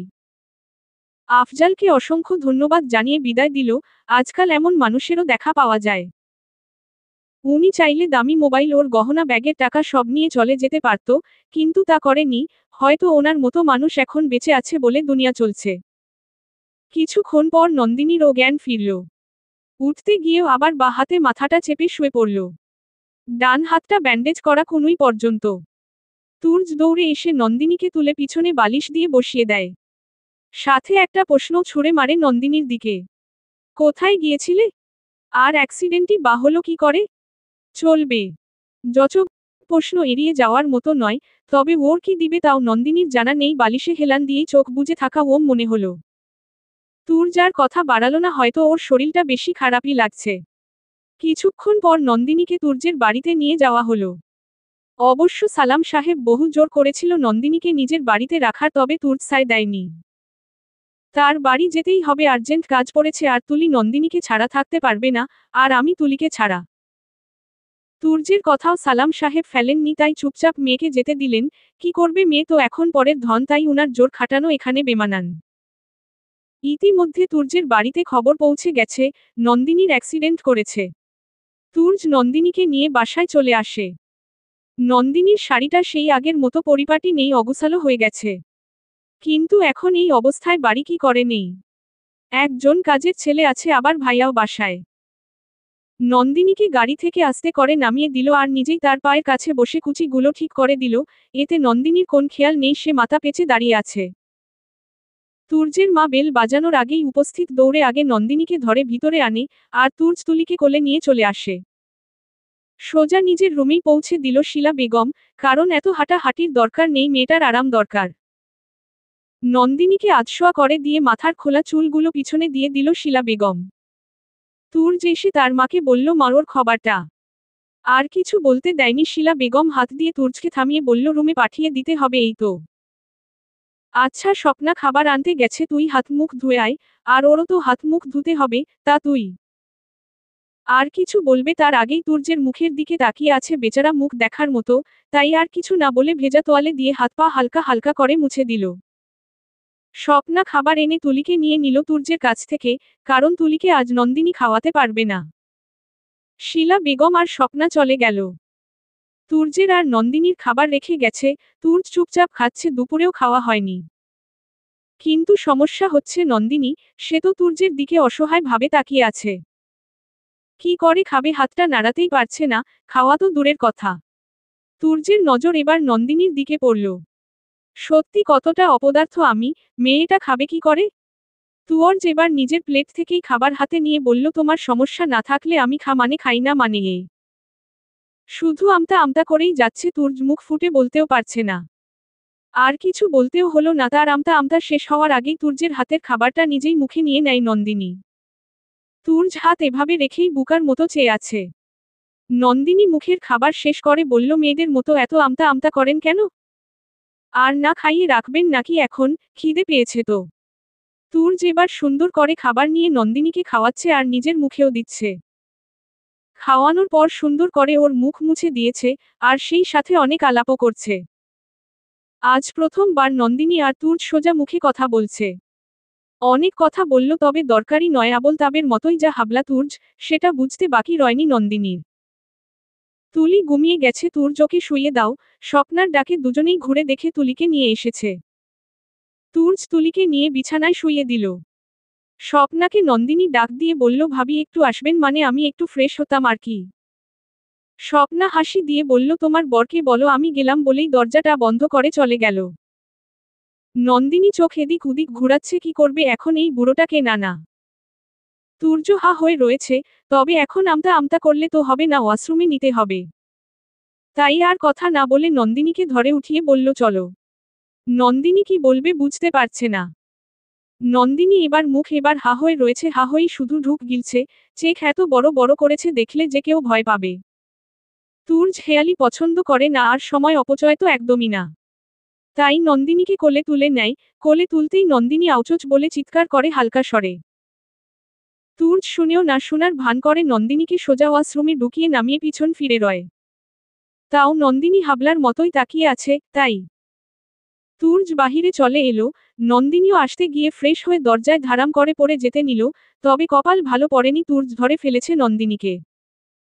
নন্দিনী তুর্যের শার্ট খামচে ধরে চোখ বন্ধ করে নিয়েছে, এই পড়ল বলে। তুর্য আগের ন্যায় আবার কোলে করে এনে খাটে শুইয়ে দিল। আর আলমারি থেকে ব্যথা কমানোর মলম এনে নন্দিনীর কাছে গিয়ে বলল, আর কোথায় ব্যথা পেয়েছ? তুর্যের এই বাক্যে নন্দিনী বাকরুদ্ধ, ওর মাথা পন পন করে ঘুরছে, এই লোকটা এই মুহূর্তে কি বলল। তুর্য আবার এদিক ওদিক চেয়ে বলল, কানে কথা যায়নি নাকি? তবে এবার স্বরটা অন্য রকম ধমকাচ্ছে। নন্দিনী একটু ভয় পেয়ে গেল তুর্যের এমন আওয়াজে। আর ধীরে ধীরে বলল, কোমরে একটু খানি আর কি। তুর্য কিছু বলল না, নন্দিনীর পাশে বসে ওকে উল্টো দিকে ঘুরিয়ে দিল হাতে চেপে। নন্দিনী আবার চিৎকার করে উঠল। তুর্য নরম স্বরে বলল, আহাস্তে, তুলির ঘুম ভেঙে যাবে তো। আর ব্যথা হবে না, ঔষধ লাগাতে দাও। আর কোন শব্দ যেন না শুনি। নন্দিনী নিয়ের মুখটা বন্ধ করেছে নিজের ঠোঁট চেপে। তুর্য কোমরের কাছের কাপড়টুকু সরিয়ে নিয়েছে। তবে সেই নেশায় আবার ডুবে গেছে, ওর তিলটা খুব কাছে টানছে, না চাইতেও ওখানে উঠে মন চাইছে, তবে কেন সে জানে না নিজেই। তুর্য আপন মনে নন্দিনীর কোমরে মলম ডলছে, অনেকটুক জায়গা কালো হয়ে গেছে। বারবার সে মলম লাগানোর বাহানায় সেই কোমরের তিলটা ছুঁয়ে দিচ্ছে। নন্দিনী তার দুচোখ বন্ধ করে নিয়েছে, এই প্রথম এক পুরুষের ছোঁয়া পেয়েছে, হালকা মনের আকাশের দোলনায় যেন দুলছে। নিলয়ের সাথে সম্পর্ক থাকলেও ছিল সেখানে পবিত্রতা, কখনো নিলয় এমন আবদার বা কোন উল্টা পাল্টা কাজ করেনি। তুর্যের মলম লাগানো শেষ, তারপর ইচ্ছা করছে না ওর কাছ থেকে উঠতে। তবে আজ না চাইতেও উঠতে হবে। নন্দিনীর কাছ থেকে সরে এসে সোজা বাহিরে চলে গেল তুর্য, যাওয়ার সময় দরজাটা আস্তে করে লাগিয়ে গেছে। নন্দিনী তুর্যের যাওয়ার দিকে চেয়ে আছে। এটা কেমন মানুষ আল্লাহ জানেন। নন্দীর চোখ লেগে যায় এমন সময় আবার তুর্যের ডাক। এই যে, উঠো, ঔষধ তো খাওনি? আমারও মনে নেই, চলো উঠো, খেয়ে নাও। নন্দিনীর মুখ বাচ্চাদের মতো করে বলল, এই শুনুন না, আমার না ঔষধ খেতে ভালো লাগে না। তুর্য আবার ধমক দিয়ে বলল, এটা ভালো লাগার জিনিস নয়, ভালো না লাগলেও খেতে তো হবে, হয়তো ইচ্ছা করে খাবে, নয়তো জোর করে। এখন ডিসিশন তোমার। নন্দিনী ঝট করে তুর্যের কাছ থেকে ঔষধগুলো নিয়ে নিজে নিজেই খেয়ে নিল, কারণ এই লোকটার ভরসা নেই। Good girl. তুর্যের কথায় নন্দিনী বিড়বিড় করে বলল, ওমা, আবার প্রশংসাও করে দেখছি। তুর্য নন্দিনীর কথা শুনেও আবার বলল, কিছু বললে? কই না তো বলেই আবার শুয়ে চোখ বন্ধ করে নিল। তুর্য হালকা হাসি দিয়ে তুলির ওপাশটায় শুয়ে পড়ল। মাঝরাতে তুর্যের ঘুম ভেঙে গেছে, নন্দিনীর হালকা কান্নার শব্দে। তুর্য ধরফরিয়ে উঠে ডিম লাইটটা অফ করে পাওয়ার লাইটটা অন করে দেয়। উঠে দেখে নন্দিনী মাথা ব্যথায় কুকড়িয়ে আছে, কান্নাও করছে, তবে ব্যথা পেয়েছে যখন তা তো হবেই, সময় লাগবে সারতে। তুর্য নন্দিনীর কাছে গিয়ে আর জিজ্ঞাসা করল না কি হয়েছে, কারণটা তার জানাই, আবার জিজ্ঞাসা করাটা বেহুদা। তুর্য উঠে ডাক্তারকে কল করে, এত রাতে কল পেয়ে ডাক্তার রিসিভ করেন কারণ কোন ইমার্জেন্সি তো থাকতেই পারে। ফোন ধরতেই তুর্য ডাক্তারকে নন্দিনীর হাল বলে। ডাক্তার একটা ঔষধের নাম বলে আর বলল ওটা আরেকটা খাইয়ে দিন, ব্যথা কমে যাবে। তুর্য ঝটপট ঔষধটা নিয়ে নন্দিনীকে খাইয়ে দিল, তবু সে ব্যথায় বিড় বিড় করে কাঁদছে। যা তুর্যের মোটেই সহ্য হচ্ছে না। তুলিকে নন্দিনীর ওপাশে শুইয়ে দিল কারণ ওই পাশে দেয়াল আছে, তুলির পড়ে যাওয়ার ভয় নেই। নন্দিনীর হাত ধরে একপাশ করে শুইয়ে মাঝে নিয়ে এলো তুর্য। ওর মাথায় হালকা হালকা হাত বুলাচ্ছে, কারণ মেয়েটার কষ্ট হচ্ছে। আচ্ছা, ওর কষ্ট হচ্ছে তাতে আমার খারাপ লাগছে কেন? আমার ভিতরটা এমন লাগছে কেন? তাহলে কি এই ঝগড়াটে মেয়েটার মায় আটকে গেলাম নাকি? একমনে ভাবছে তুর্য। নন্দিনীর ব্যথা কমেছে কিনা জানা নেই, তবে ঘুম ঘুম ভাব নিয়ে তুর্যে জড়িয়ে ধরেছে এক হাতে আর বিড় বিড় করছে I love you, I love you. Please আমায় ছেড়ে যেও না প্লিজ। নিল। আর কিছুই বলল না, নন্দিনী ঘুমিয়ে গেছে। তুর্য ওর দিকে চেয়ে রয়েছে, কি বলল ও আমায় ভালোবাসে? কেন বাসে? আমি তো বাসি না, আমি তো আমার সাইমাকেই ভালোবাসি আর আজীবন বাসবো। তাহলে কেন ও নিজের জীবনে আমায় জড়াচ্ছে কেন? আর নীলটা আবার কি? তুর্যের হালকা চোখ লাগতেই স্বপ্নে হারালো পলর মতোই এক চেহারার লোক বের হয়ে ওর সামনে এসে বলছে, তুই ভুল করছিস তুর্য, এত বড় উকিল তুই, তাও এই মনের ক্যাশটা ধরতে পারছিস না। সাইমা তর অতীত, এটা তর বর্তমান। সাইমার ভালোবাসা নাইবা দিলি, ওর অধিকারটুকু তো দে, মনের অন্য কোথাও হালকা একটু জায়গা তো দে। তুই তর মেয়ের জন্য নন্দিনীকে এনেছিস, তবে নন্দিনী কেন এখানে পড়ে থাকবে তা ভেবেছিস? ওর চেহারা যাইতে 8-10টা ছেলেকে ঘায়েল করতে পারবে। তুই ওকে আপন করে না নিলে ও কেন তর মেয়েকে আপন করে নেবে? বল বল, জবাব দে। তুর্য হুট করে উঠে পড়ে, ঘেমে একাকার কি দেখল সে? সত্যিই কি নন্দিনী ওকে আর ওর মেয়েকে ফেলে চলে যাবে? তুর্য বড় বড় শ্বাস নিয়ে নন্দিনীর দিকেই তাকিয়ে আছে। কি সুন্দর করে শুয়ে আছে, ঘুমন্ত মুখটা একটু ঠোঁটটা ছুঁয়ে দিতে ইচ্ছাও করছিলে তার। তবে এটা অপরাধ, কারো সুযোগ নেয়া ঠিক নয়, তাই চুপ করে শুয়ে পড়ল আর নন্দিনীর এক হাত নিজের বুক থেকে সরালো না। তারও বেশ মন চাইছিল এই বুকটা কেউ আগলে রাখুক। সকালে ঘুম ভেঙ্গে দেখে নন্দিনী তুর্যের বুকে। ওমা, এটা কখন হলো? তুলি আমার ওপাশে কখন গেল? আমি কখন এলাম? সব ভাবতে ভাবতেই তুর্যেরও ঘুম ভেঙ্গে গেল। তুর্য চুপচাপ উঠে বসে নন্দিনীর দিকে তাকিয়ে আছে। নন্দিনী এমন ভাবে ওর দিকে চেয়ে আছে যেন কোন আসামি। তুর্যের চোখ এদিল উদিক ঘুরছে, আর নন্দিনীর চোখ এক ধ্যানে তুর্যের দিকে আটকে আছে। নীরবতা ভেঙ্গে নন্দিনী কিছু বলবে তার আগেই তুর্য বলে উঠল, দেখো আমার কোন দোষ নেই। তোমার মাথার যন্ত্রণায় কষ্ট পাচ্ছিলে তাই রাতেই তোমাকে। কথাটা শেষ করতে না করতেই দরজায় আওয়াজ পড়ল, স্বপ্না তুর্যকে ডাকছে। তুর্য আর নন্দিনীর মুখের দিকে তাকালো না, সোজা উঠে গেল, কারণ এই মুহূর্তে ওর দিকে তাকানোর সাহস নেই। দরজা খুলতেই স্বপ্না হাজির। কি গো, ঘুম হলো তাহলে? তুলি উঠেনি? না ভাবি, ঘুমুচ্ছে। নন্দিনীর ওর পেয়ে স্বপ্না নন্দিনীর কাছে এসে বসে বলল, এখন কেমন লাগছে তোমার? জি ভালো ভাবি। নন্দিনীর কথা শেষে স্বপ্না আরো কিছু খেয়াল করল, তুলি একপাশে। স্বপ্না নিজের চোখকে বিশ্বাস করতে পারছে না, এটা কি করে সম্ভব? বোকার মতো তুর্যের দিকে চাইতেন তুর্য অন্যদিকে মুখ ঘুরিয়ে নিল, আর মনে মনে বিড় বিড় করতে লাগলো, একটা প্রশ্ন শেষ হতে না হতেই আরেকটা হাজির। স্বপ্না আর কথা বলল না, উঠে চলে গেল।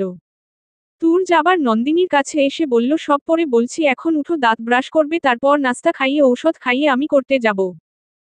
নন্দিনী অবাক, এই লোকটা কি রেহো, এত কেয়ারিং কবে থেকে হলো? তুর্য আবার নন্দিনীকে ডাক দিয়ে বলল, কি হলো চলো। নন্দিনী তুর্যের দিকে চেয়ে বলল, তো আবার কোলে নিন না কালকের মতো, বলেই আবার জিহ্বায় কামড় দিয়ে চোখ বুজে নিল।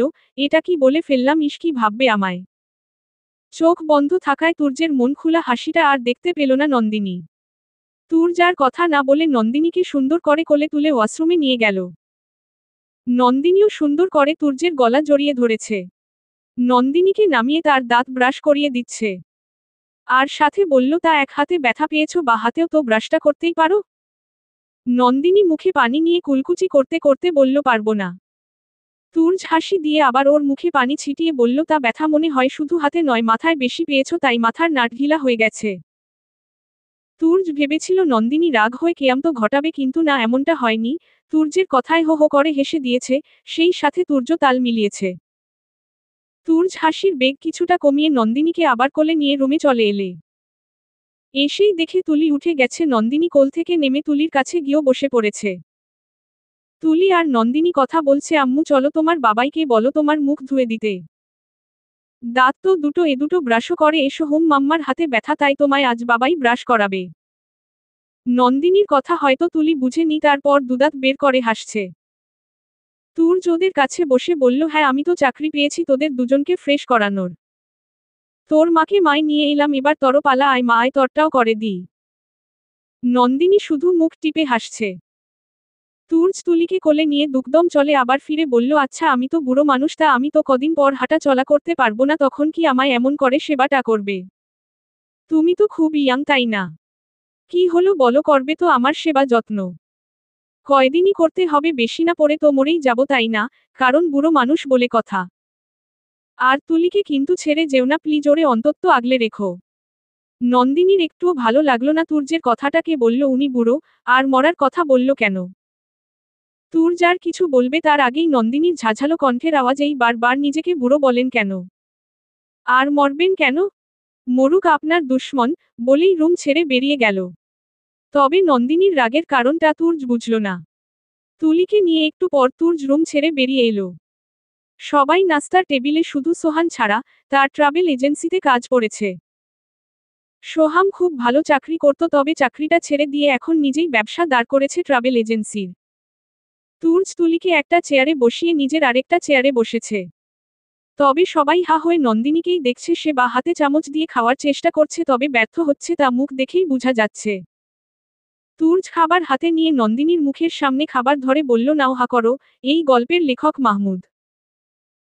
নন্দিনী হাত দিয়ে তুর্যের হাতটা ছিটকে সরিয়ে দিয়ে বলল, লাগবে না, আপনি মরে গেলে তখন যদি আবার হাতে ব্যথা পাই তখন তো আমায় চামচ দিয়ে খেতে হবে তাই না, তাই এখন থেকেই অভ্যাস করছি। বলেই ভেজা চোখ নিয়ে না খেয়েই উঠে চলে গেল নন্দিনী। উপস্থিত সবাই বোকার মতো চেয়ে রয়েছে, তাদের দুজনের মধ্যে কি চলছে কে জানে। শীলা বেগম একবার তুর্যের দিকে তাকাচ্ছে, আরেকবার স্বপ্নার দিকে। তুলিকে হালকা খাইয়ে দিল, তুর্যেরও খাওয়া হলো না, তবে নন্দিনীর রাগের কারণটা বেশ বুঝতে পেরেছে এবার। তবে নন্দিনীর রাগের কারণটা তুর্যের মনটা বেশ হালকা লাগছে।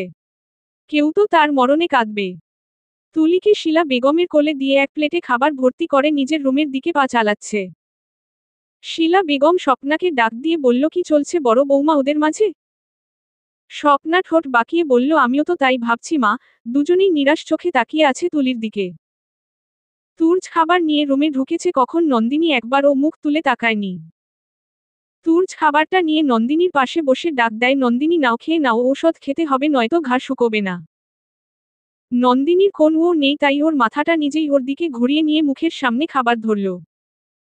নন্দিনী তাও চোখ অন্যদিক ঘুরিয়ে আছে। তুর্যের এমনিতে অনেক লেট হয়ে গেছে, তাই নন্দিনীর মুখটা চেপে ধরে হা করিয়ে মুখে খাবার গুজে দিয়েছে। নন্দিনী মুখে খাবার নিয়ে সেই আগের ন্যায় বসে রয়েছে। তুর্য এবার ধমক দিয়ে বলল, খেয়ে নাও, আমার লেট হচ্ছে, যদি আরো লেট করাও তাহলে আজ করতেই যাব না, আর সারা দিন এভাবে মুখে খাবার গুজতে থাকবো বলে দিলাম। নন্দিনী এবার একটু ভয় পেয়ে খাবার খেতে থাকে। তুর্য হালকা হাসি দিয়ে খাওয়াচ্ছে নন্দিনীর মুখে, আবার খাবার দিতে গেলে নন্দিনী বলল, আপনিও খাননি, খেয়ে নিন। তুর্য এবার নিজের মুখেও খাবার নিচ্ছে আর নন্দিনীকে খাওয়াচ্ছে। খাওয়া শেষে এটো প্লেটটা কাজের মেয়েকে দিয়ে পাঠিয়ে দিয়েছে। নন্দিনীর মুখে কোন কথা নেই, চুপচাপ আধশোয়া হয়ে মোবাইল টিপছে। তুর্য উঠে দরজার কাছে চলে এসে আবার নন্দিনীর দিকে ফিরে তাকিয়ে বলল, নন্দিনী আমার ফিরতে হয়তো 12টা বেজে যাবে, কিছু লাগলে কল করতে পারো। দেখো আমার নাম দিয়ে দেয়া আছে। আর কোন কিছু প্রয়োজন হলে মা বা ভাবিকে ডাকতে সংকোচ করো না কেমন। কথাটা বলেই তুর্য আর দেরি করল না, সোজা বের হয়ে গেল। নন্দিনী নিজেই নিজের কাছে প্রশ্ন করছে, আচ্ছা উনি মরার কথা বলাতে আমার খারাপ লাগলো কেন? আমার তো খারাপ লাগার কথা নয়। হয়তো আমার সাদা শাড়ি পরতে হবে তাই। নিজেই নিজেকে বলে মোবাইলে তুর্যের নাম্বারটা দেখে নিল। বাহ, তুর্য দিয়েছে নাম বুইরাটা, দাঁড়া বুইরা, তর নাম্বার তো বুইরা দিয়েই সেট করব বলেই তুর্য নামটা কেটে বুড়ো বেটা দিয়ে সেট করল। আবার একটু পর কি ভেবে নামটা কেটে তুলির আব্বু দিয়ে দিল।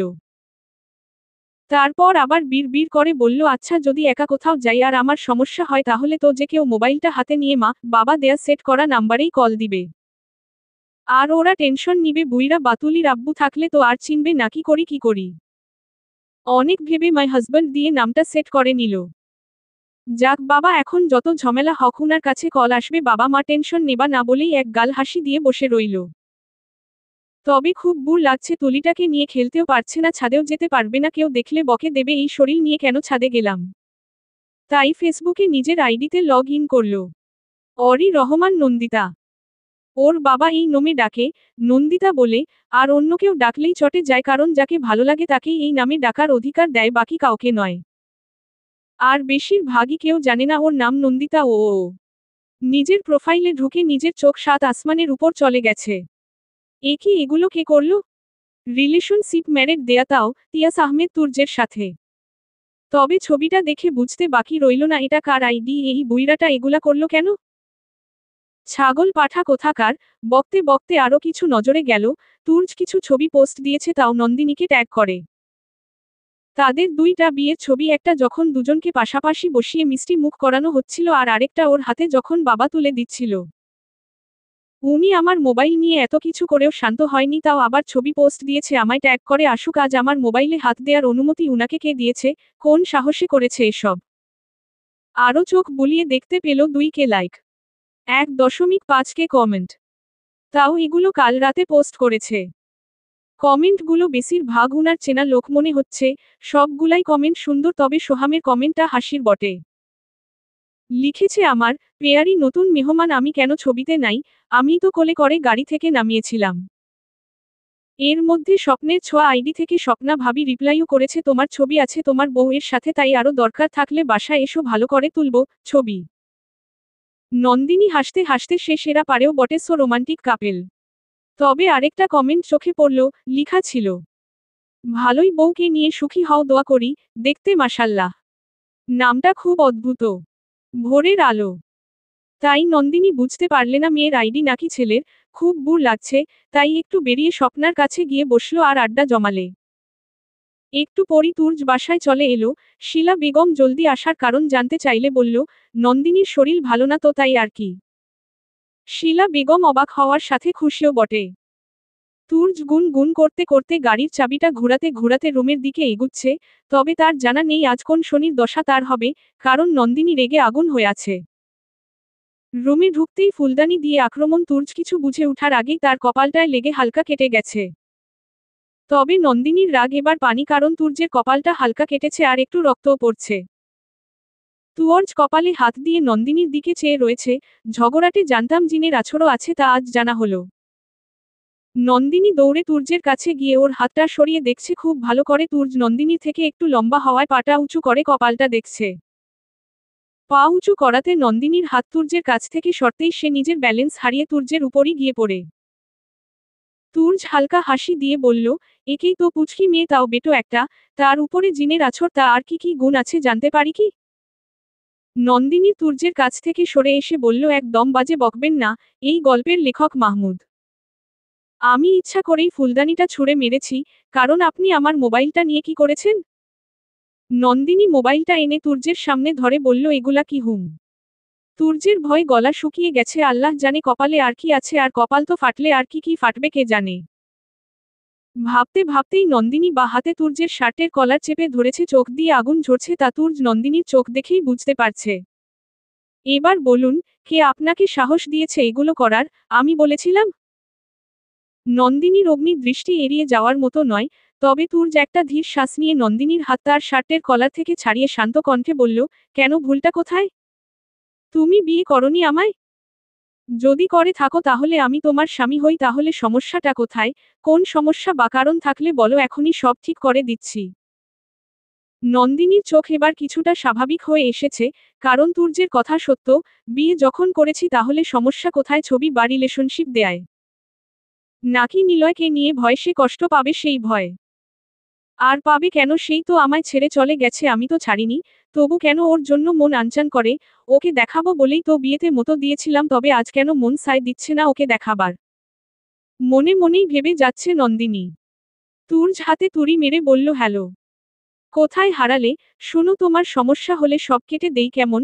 আমি চাই না এ নিয়ে তোমার মন খারাপ হোক। তুর্য নন্দিনীর মোবাইল হাতে নিতেই নন্দিনী মোবাইলটা ছো মেরে নিয়ে বলে উঠল, লাগবে না, থাক। এখন আর কেটে লাভ কি? বলেই রুম ছেড়ে বেরিয়ে গেল। সারা দিন নন্দিনী একবারের জন্য তার রুমে আসেনি, আর তুর্য ডাকতেও যায়নি। তুলিকে নিয়ে স্বপ্নার রুমেই কাটিয়েছিল সময়, কারণ সোহাম বাড়ি নেই। স্বপ্নাকে তাদের বাচ্চার কথা জিজ্ঞাসা করতেই স্বপ্না হালকা হাসি দিয়ে বলল, তাকে বললে আমার বাচ্চা নেই? তুলি তো আমারও মেয়ে, আর নিজের গর্ভের সন্তানের কথা যদি জানতে চাও তাহলে তোমার ভাসুর এখন বাচ্চা চায় না, কারণ 3বার বাচ্চা নষ্ট হওয়ার পর শরীর অনেক দুর্বল হয়ে পড়েছিল, আর সোহাম চাকরিটা ছেড়ে নিজের ব্যবসা গুছাচ্ছে, তাই অন্য বোঝা বইতে চায় না। স্বপ্নার কথায় নন্দিনী কিছুটা অবাক, সন্তান কখনো বোঝা হয় নাকি? যাক, হয়তো এক এক জনের এক এক রকম মানসিকতা, তাই চুপ থাকাই শ্রেয়। আজ অনেক দিন পর সালাম সাহেব এসেছেন নিলয়দের বাড়িতে। নিলয়ের বাবা উঠে আপ্যায়ন না করতে পারলেও মুখে খুব সমাদর করেছে। নিলয়ের মা চা নাস্তা টেবিলে রাখতেই সালাম সাহেব মলিন হাসি দিয়ে বলল, না ভাবি, অন্য একদিন, আজ কিছু খাবো না। কেন ভাই সাহেব, আগে তো এসে চা না খেয়ে যেতেন না, তাহলে আজ কেন এমন করছেন? তখন আসতাম, মনের ফুর্তিতে চা খেতাম, কারণটাও অন্য রকম ছিল, এখন না, আপনাদের মনের পরিস্থিতি ভালো না আমার, তাই। আর কিছু বলার আগেই নিলয়ের বাবা সালাম সাহেবকে থামিয়ে বলল, থাক না ওসব কথা। সালাম সাহেব আবার মুখে হালকা টেনে বলল, হুম, ঠিক আছে। তা সেদিন নন্দিনী এসেছিল তো, কিছু বুঝতে পারেনি তো? নিলয়ের মা চোখের নোনা জলটা লুকিয়ে বলল, না ভাই, বুঝতে দেইনি, ওকে বলেছি নিলয় বহুদূর এগিয়ে গেছে, আর নন্দিনীও যেন এগিয়ে যায়। সালাম সাহেব প্রশান্তির হাসি মুখে এনে বলল, বাঁচালেন ভাবি, আমি জানি তুর্য খুব ভালো, তাই তো ওর কথা মতোই সব করেছি, মেয়ে আমার ভালো আছে। বলেই উঠে চলে গেল। যাওয়ার সময় শুধু বলল, কখনো ভাবিনি ভাবি এমনটা হবে, কোথাকার জিনিস কোথায় গিয়ে পৌঁছেছে, সব উল্ট পল্ট হয়ে গেছে। নিলয়ের বাবা চোখের চশমাটা খুলতে খুলতে বলল, সবই তো ভাই ভাগ্যের খেলা, আমরা আর কি করব। কথাটা শুনে আর এক দণ্ড দাঁড়ায়নি সালাম সাহেব, মনে অনেক বড় পাথর নিয়ে ঘুরছে, তা কবে হালকা হবে কে জানে। রাতে খাবার টেবিলে সবাই উপস্থিত, সোহাম মনের আনন্দে খাবার চিবুচ্ছে দেখে মনে হচ্ছে মনটা বেশ ফুরফুরে।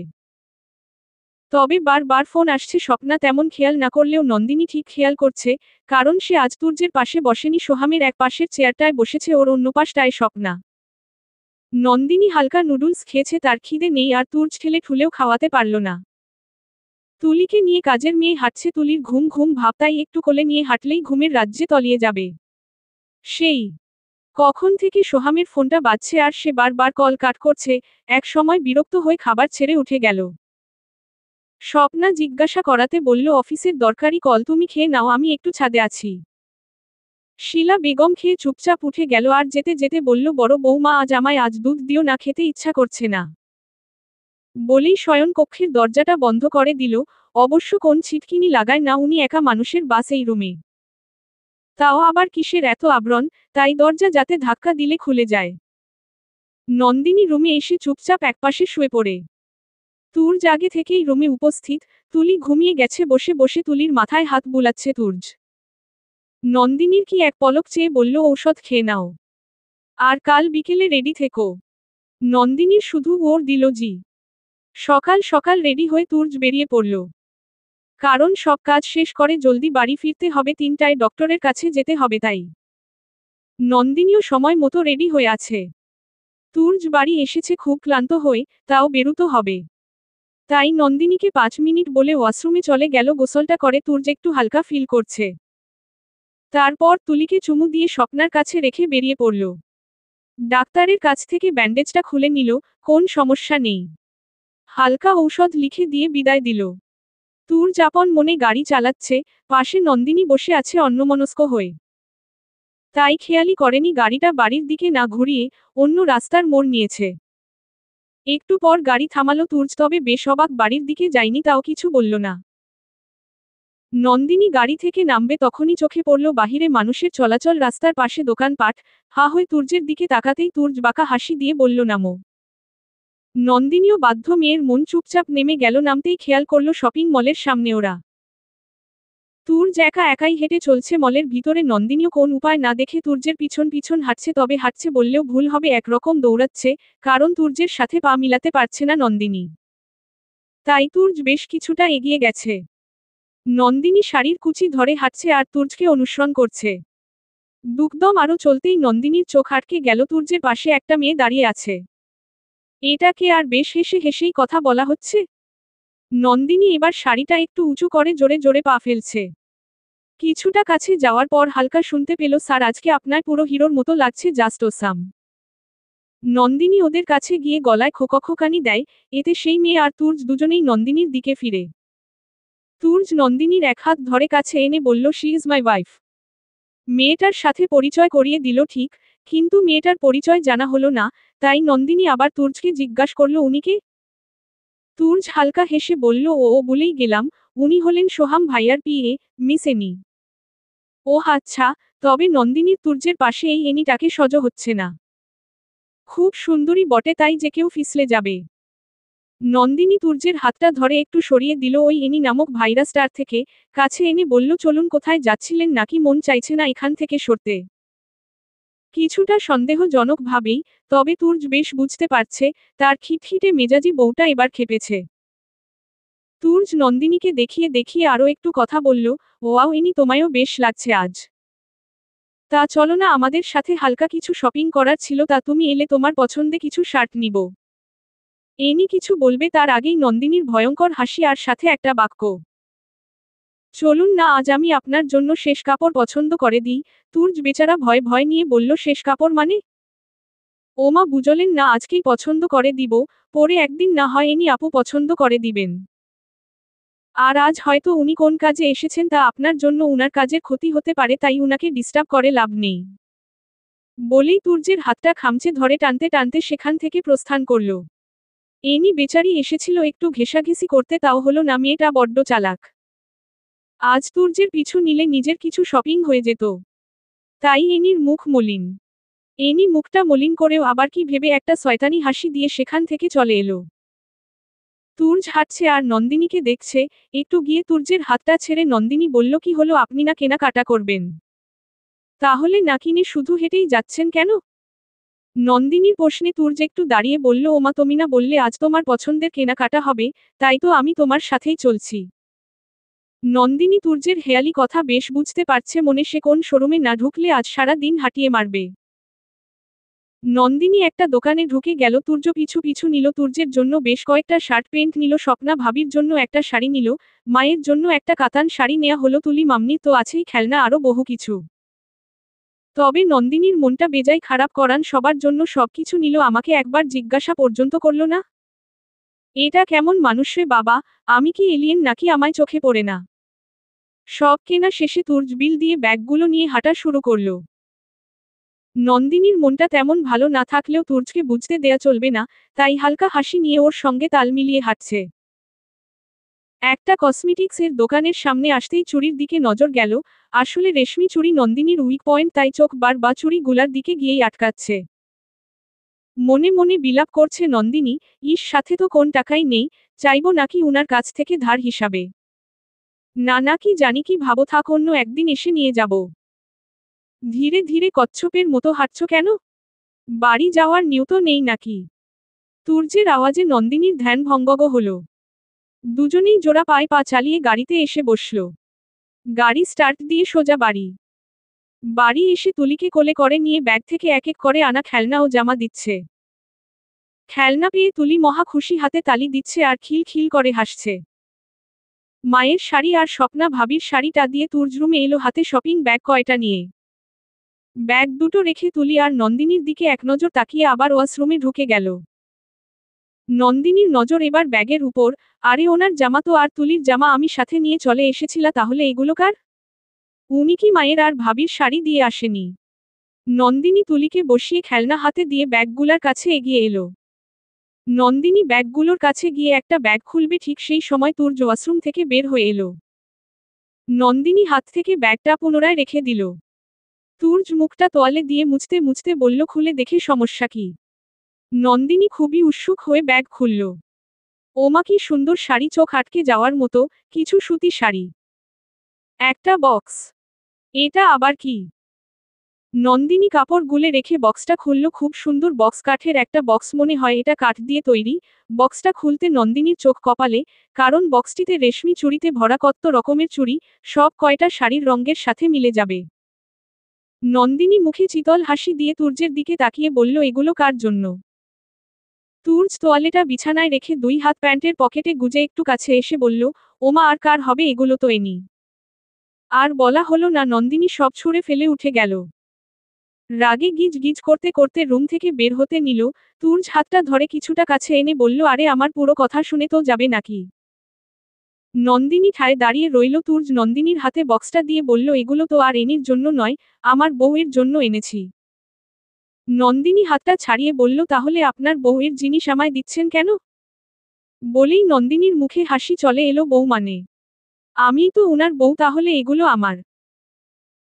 না চাইতে নন্দিনী তুর্যকে ঝাপটে ধরে গালে একটা কিস দিয়ে দিল।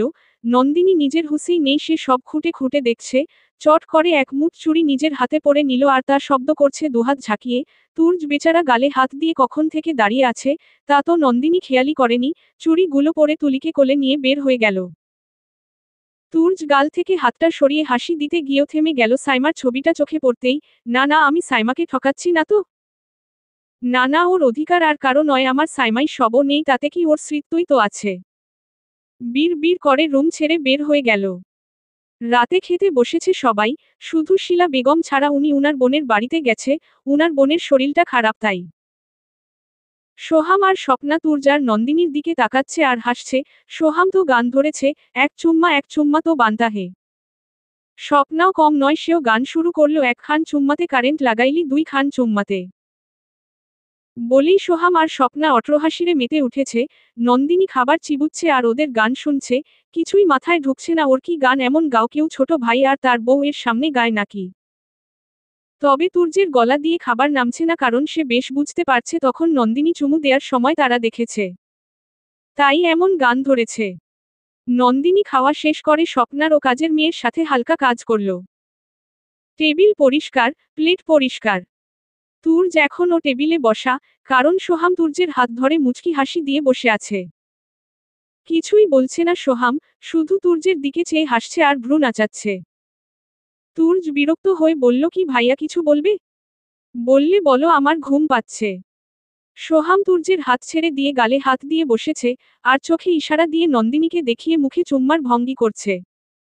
তুর্য বেশ লজ্জা পাচ্ছে, ছি ভাইয়ায়ো জাস্ট বলেই চলে গেল। এবার স্বপ্না ও নন্দিনী কিচেন থেকে বের হলে নন্দিনীর পথ আটকে দাঁড়িয়েছে সোহাম।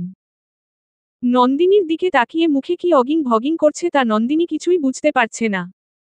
নন্দিনী নিজের মুখটা অদ্ভুত রকমের করে বলল, ছি ভাইয়া, ভাবি তোমার বরকে নিয়ে পাবনা দিয়ে এসো।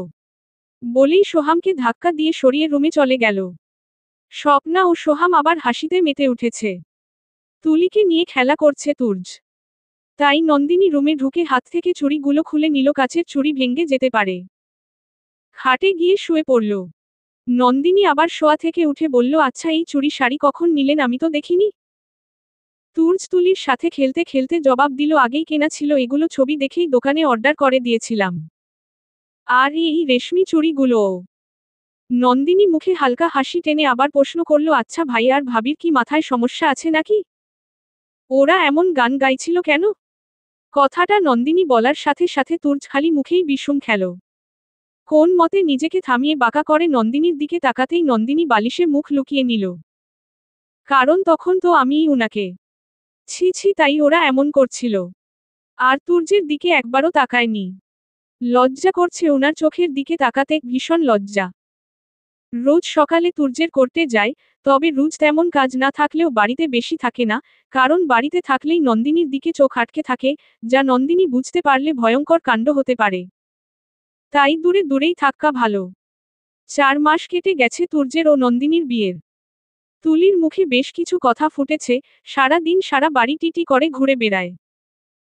তুর্যের আর নন্দিনীর সম্পর্কটা আরেকটু গভীরও হয়েছে বটে, তারা বন্ধুর মতোই একে অপরের মনের কথা বলে, অনেক সময় পর্যন্ত বারান্দায় তুলিকে নিয়ে বসে আড্ডা দেয়। সোহাম স্বপ্নাও মাঝে মাঝে আড্ডায় যোগ দেয়। তবে তুর্যের সাথে কিছু নিয়ে কথা হলে ওর মন মতো না হলেই তুর্যের চুল ছিঁড়তে ঝাঁপিয়ে পড়ে। কয়দিন আগেই সাইমার বাবা মা আর বোন এসেছিল, এই প্রথমবারের মতো এসেছিল। সাইমা ভালোবেসে বিয়ে করেছিল, তাই বিয়েতে এক প্রকার মতো দেয়া হয়নি ওদের। বিয়ের পরও একবারের জন্য মেয়েকে দেখতে আসেনি ওরা, এমনকি সাইমা মারা যাওয়ার খবর শুনেও আসেননি। নাতনির মুখ একবার দেখতে, কেমন বাবা মা আল্লাহ জানেন। তবে সেদিনের আসার কারণটা অন্য রকম ছিল। তারা তুলির ছবি দেখেছিল ফেসবুকে, তুর্য, নন্দিনী আর তুলি একসাথে কিছু ছবি তুলে পোস্ট দিয়েছিল। তবে এসে বসেই বেশি দেরি করল না তাদের উদ্দেশ্য জানানোর। সবাই উপস্থিত। নন্দিনীর কোলে তুলি ওর গালে মুখে চুমু দিচ্ছে আর মাম্মা মাম্মা বলে ডাকছে। সাইমার মা নন্দিনীর কাছে থেকে তুলিকে কোলে নিতে চাইলে তুলি যেতে চাইল না, নন্দিনীর গলা ধরে অন্য পাশ ফিরে রইল। হয়তো ছোট্ট মেয়েটা কিছুই বুঝতে পারছে না এরা কারা, এর আগে কখন দেখেনি। তাই হয়তো যেতে চাইল না, হয়তোবা আপন আপন গন্ধটা ওদের কাছ থেকে আসছে না। সাইমার মা হাত গুটিয়ে নিয়ে তুর্যের কাছে এসে বলল, দেখো তুর্য, সাইমা আর নেই, ওর সাথে রাগ নয়, আমাদের অভিমান ছিল। আর বিয়ের পর একবার তুমি বা সাইমা আমাদের সাথে যোগাযোগও রাখোনি। যদি রাখতে হয়তো তখন আর অভিমান করে থাকতাম না। যে দিন খবর পেলাম সাইমা আর নেই, তাও বাচ্চা জন্ম দিতে গিয়ে, তখন আসিনি, কারণ জীবিত মেয়েকে যখন একনজর দেখতে পাইনি, তখন মৃত মেয়েকে দেখে লাভ কি। শুনলাম তুলি খুব ভালো আছে তোমাদের কাছে, আর মেয়ের হারানোর কারণ তুলি ছিল, তাই ওকে দেখার আগ্রহ ছিল না। এখন তুমি আবার বিয়ে করে সংসার পেতেছ। আর তুলি এখন এখানে ভালো থাকার চান্স কমে গেছে, কারণ সতত মায়ের সংসারে ওর সুখ হবে কিনা জানি না। কিন্তু আমাদের কাছে খুব ভালো থাকবে, তাই তুলিকে আমরা নিয়ে যেতে চাই। তুর্য এতক্ষণ চুপচাপ সব শুনছিল, একটা কথার ওর দেয়নি। কিন্তু নন্দিনী চুপ থাকতে পারল না, চিৎকার করে সাইমার মাকে বলল, তুলি আমার মেয়ে, আমি ওর মা, সাইমা নয়। ও জন্ম দিয়েছে মানছি, কিন্তু আমি ওর মা, আসল মা। আর ওকে আমার কাছ থেকে কেউ নিয়ে যেতে পারবে না, কেউ না। সাইমার মা নন্দিনীর কাছে এসে আঁচল পেতে বলল, দিয়ে দাও মা, তুলিকে, এক মেয়েকে হারিয়েছি, নাতনির মুখে মেয়েকে দেখতে পাচ্ছি, ওকে দিয়ে দাও। তোমার সংসার নিয়ে তুমি সুখে থাকো, তোমাদের তো আবার বাচ্চা হবে, তাহলে তুলিলে দিয়ে দাও না মা, দাও না। নন্দিনী তুলিকে ঝাপটে ধরেছে বুকের মাঝে, কি করে থাকবে তুলি বিহীন নন্দিনী, সে তো এক সেকেন্ড থাকতে পারে না তুলি ছাড়া। হয়তো নিজের পেট থেকে হয়নি, তাই বলে আমি কি ওর মা নই? নন্দিনী তুলিকে নিয়ে তুর্যের পিছনে লুকিয়ে বলল, কি হলো, কিছু বলছেন না কেন আপনি? ওরা তো তুলিকে নিয়ে যেতে চাইছে আর আপনি চুপ করে আছে। শিলা বেগম নন্দিনীর কাছে গিয়ে বলল, বৌমা, তোমার মেয়ের গোসলের টাইম হয়েছে, এখানে দাঁড়িয়ে আছো কেন? যাও, ওকে নিয়ে রুমে যাও। আর এখানের দিকটা তোমায় ভাবতে হবে না, যাও। আর বড় বৌমা, রান্না ঘরে যাও, মাথাটা খুব ধরেছে, তাই এক কাপ চা নিয়ে আমার রুমে দাও। স্বপ্না দৌড় রান্না ঘরে চলে গেল। সাইমার বাবা মা বেশ বুঝতে পারছে ওরা কেউ তাদের কথায় কান দেয়নি। কিন্তু নন্দিনী তুলিকে ঝাপটে ধরে কাঁদছে। তুর্য এবার নীরবতা ভেঙে নন্দিনীকে টেনে সামনে এনে বলল, আরে কাঁদছো কেন? ওরা নিতে চাইলে দিয়ে দেব নকি তোমার মেয়েকে, তোমার মেয়েকে তোমারই সামলাতে হবে। আর বিকেলে তোমার মা বাবা আসবে তোদের নাতনিকে দেখতে। যাও, রুমে যাও। নন্দিনী হা হয়ে দেখছে তুর্যকে, উনি এত শান্ত কেন? তুলিকে নিতে চাইল, তাও শব্দ করল না, আবার এখন আমায় সান্ত্বনা দিচ্ছে।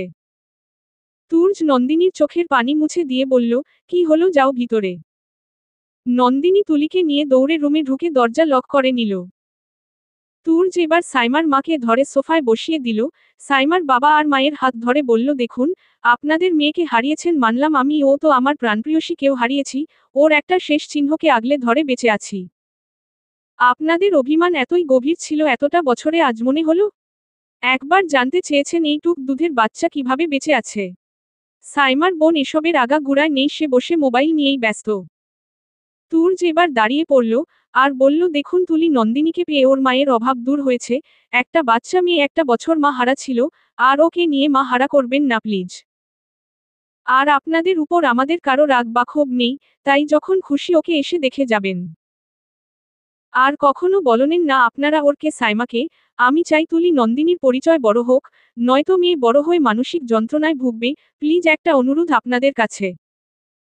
সাইমার মা কিছু বলবে তার আগেই সাইমার বাবা বলে উঠল, ঠিক আছে বাবা, তাই হবে, এটাই আমাদের পাওনা ছিল। সাইমার মাকে নিয়ে সেদিনের মতো ওরা চলে গিয়েছিল ঠিকই, তবে তুর্যের পুরনো ঘায়ে আবার আঁচড় কেটে গেছে। কত রাত সাইমা তার মা বাবার জন্য কেঁদেছে, আর ওরা একবার মেয়ের খবরটা নেয়নি। শেষবারও সাইমা দেখতে পায়নি তার মা বাবাকে। তার যেন সাইমার চোখের পানি সামনে ভাসছে। তুর্যের চোখ লাল হয়ে গেছে, নীরবে কাঁদছে সে। রাতে সেদিন উদাস হয়ে বারান্দা দাঁড়িয়েছিল তুর্য, তুলি কে ঘুম পাড়িয়ে নন্দিনী তুর্যের কাছে গিয়ে দাঁড়াতেই দেখতে পেল তুর্য কাঁদছে। নন্দিনীর ভিতরটা কেমন মুচড় দিয়ে উঠল, এই মানুষটার খুব কষ্ট সে বুঝতে পারছে, তাও সেই কষ্টের ভাগ নিতে পারছে না। তুর্যের কাঁধে হাত দিতেই তুর্য নন্দিনীকে জড়িয়ে ধরেছে, খুব শক্ত করে জড়িয়ে ধরেছে নন্দিনীকে। সেদিন খুব কেঁদেছিল তুর্য, নন্দিনী তুর্যের মাথায় হাত বুলিয়ে শান্ত করতে পারেনি। বহু কষ্টের চাপা কথা জানিয়েছে তুর্য নন্দিনীকে। সেদিনের পর থেকে তুর্য মন খুলে নন্দিনীর সাথে কথা বলে। তবে এখনো নন্দিনী তুর্যের সাথে সব শেয়ার করতে পারছে না, বলতে পারছে না নিলয়ের কথা। তুলিকে নিয়ে দিন চলে যায় নন্দিনীর, কিন্তু নিলয়ের জন্য তার মনটা খুব খা খা করে।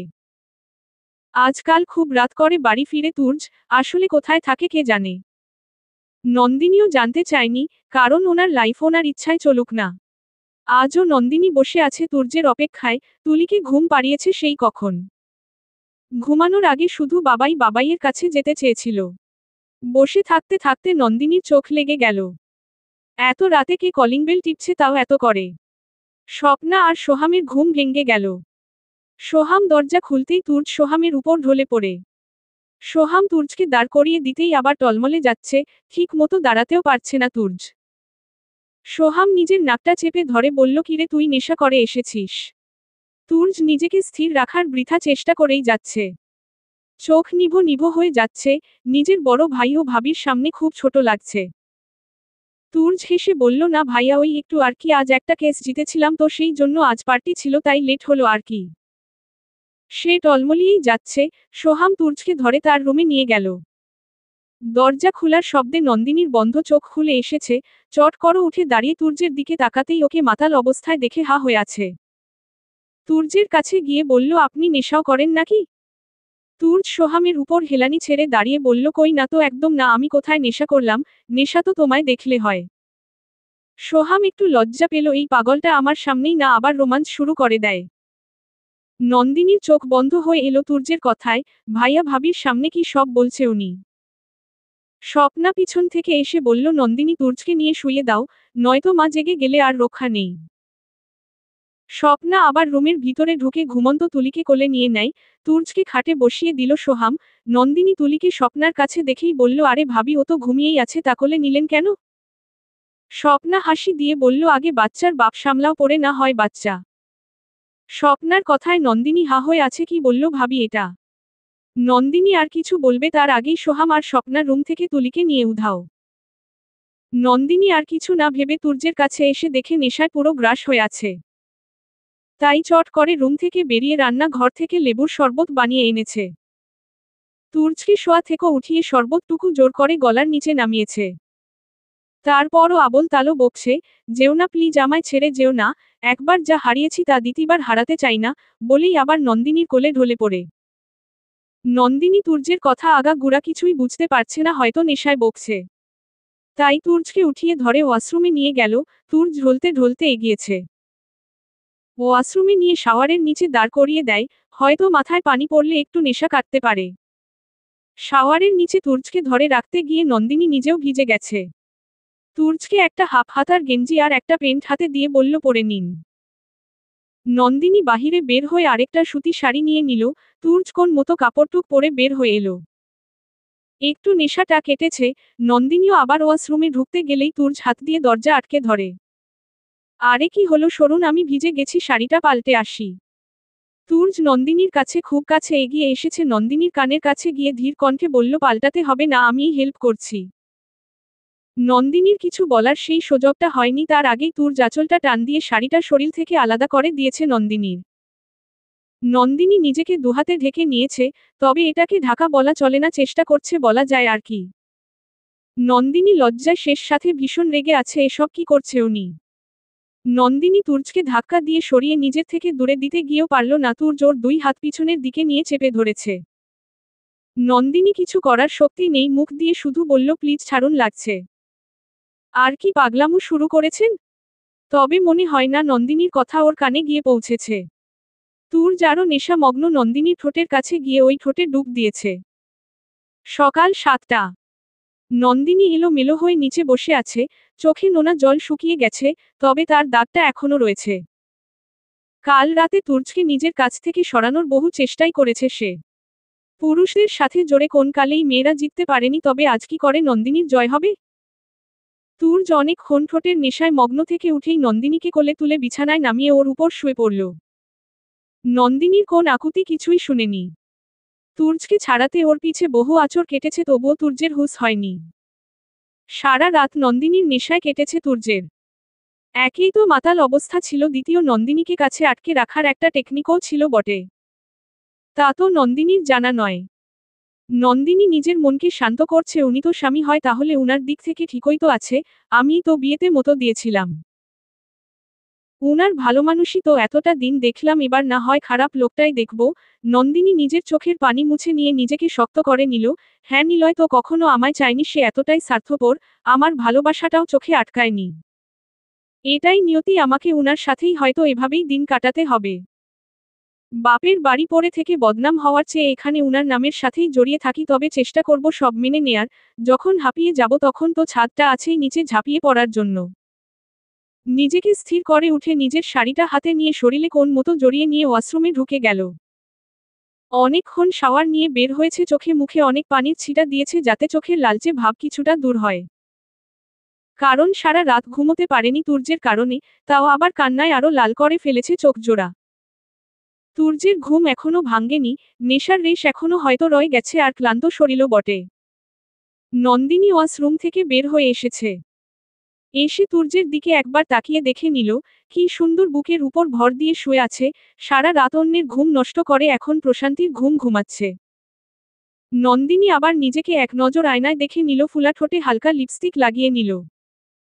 দরজাটা হালকা করে লাগিয়ে চলে গেল বাহিরে। সোজা রান্না ঘরেই ঢুকে গেল, কারণ এই সময় নাস্তা তৈরিতে স্বপ্নার হেল্প করা দরকার, কারণ কাজের মেয়েদের হাতের রান্না কারো পছন্দ নয়। স্বপ্না নন্দিনীকে দেখে হালকা হাসি দিয়ে বলল, যাক, ঘুম ভাঙল তাহলে। নন্দিনীও ঠোঁটে হালকা টেনে বলল, ভাবি তুলি। ওহো, তুলিকে নিয়ে তোমার ভাসুর হাঁটতে বের হয়েছে, চলে এলো বলে। স্বপ্নার কথা শুনে আবার কাজে মন দিল। নাস্তা বানানো শেষ, নন্দিনী অধীর হয়ে আছে তুলির জন্য, কতক্ষণ হয়ে গেল।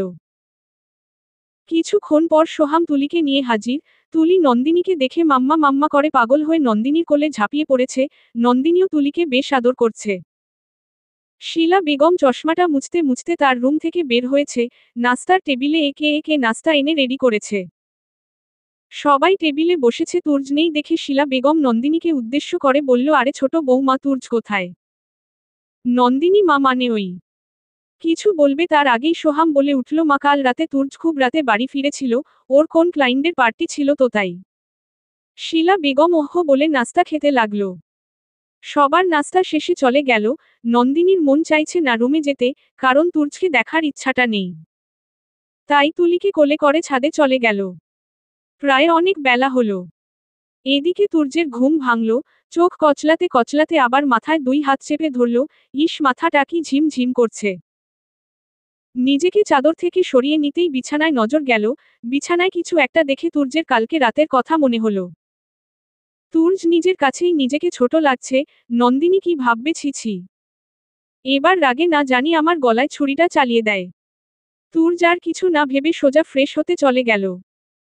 ফ্রেশ হয়ে নাস্তার টেবিলে এসে দেখে কেউ নেই। স্বপ্না তুর্যকে ঢেকে বলল, তোমার বউ ছাদে, আর নাস্তা করে নাও, সবার খাওয়া শেষ।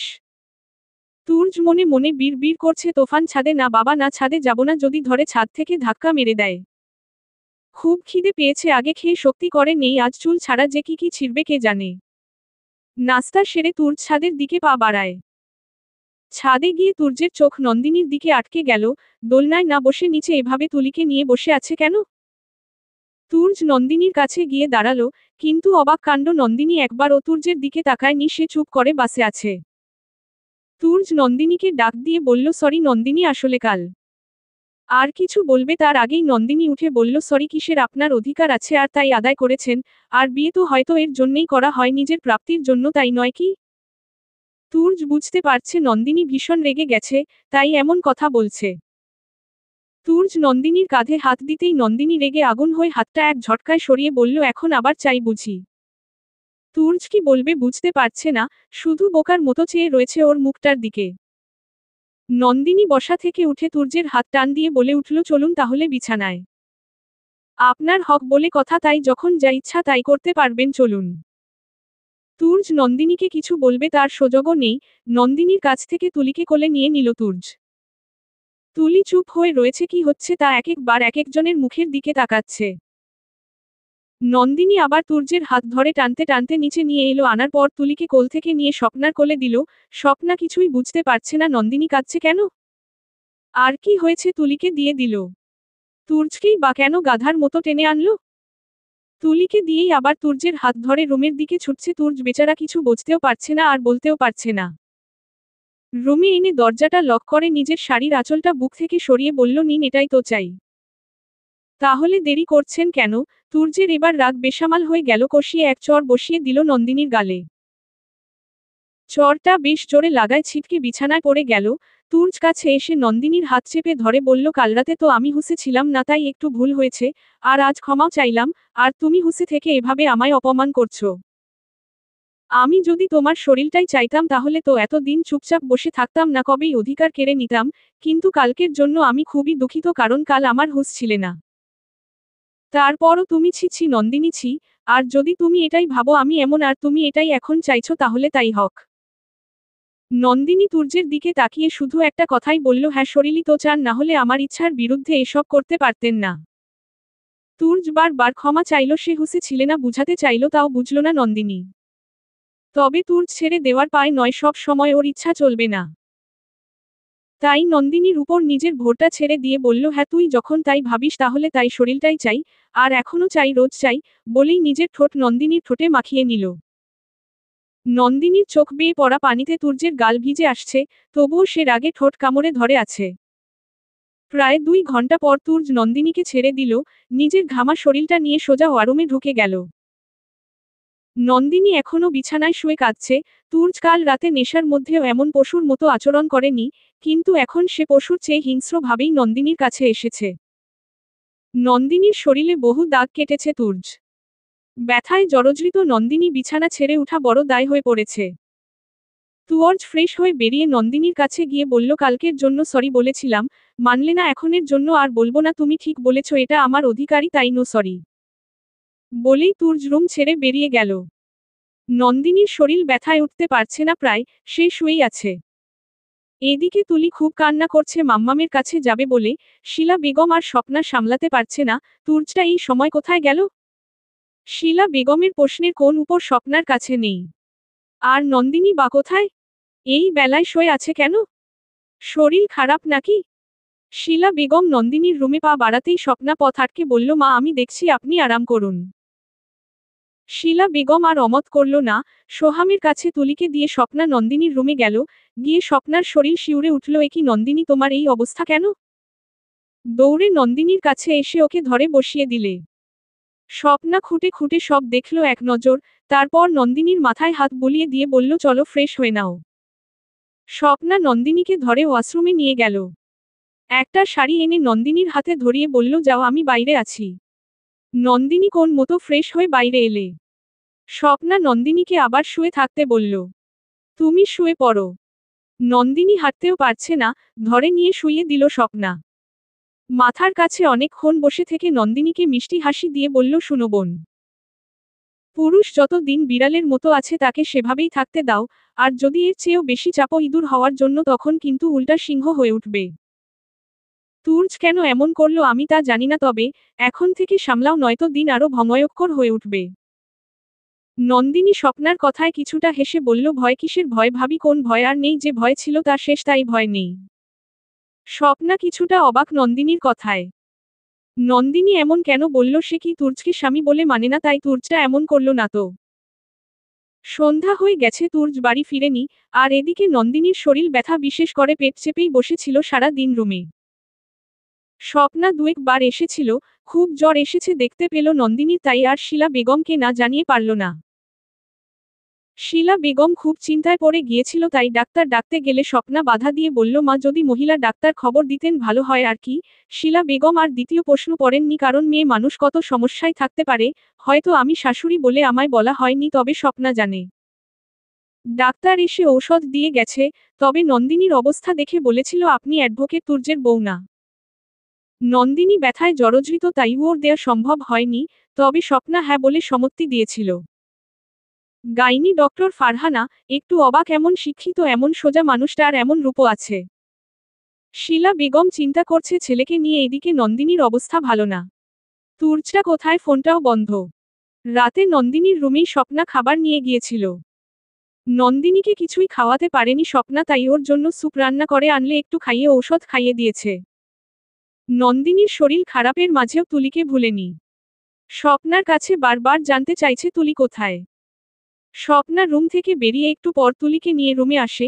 নন্দিনী যেমন তুলিকে পেয়ে খুশি তার চেয়ে তুলি তার মাকে পেয়ে খুশি।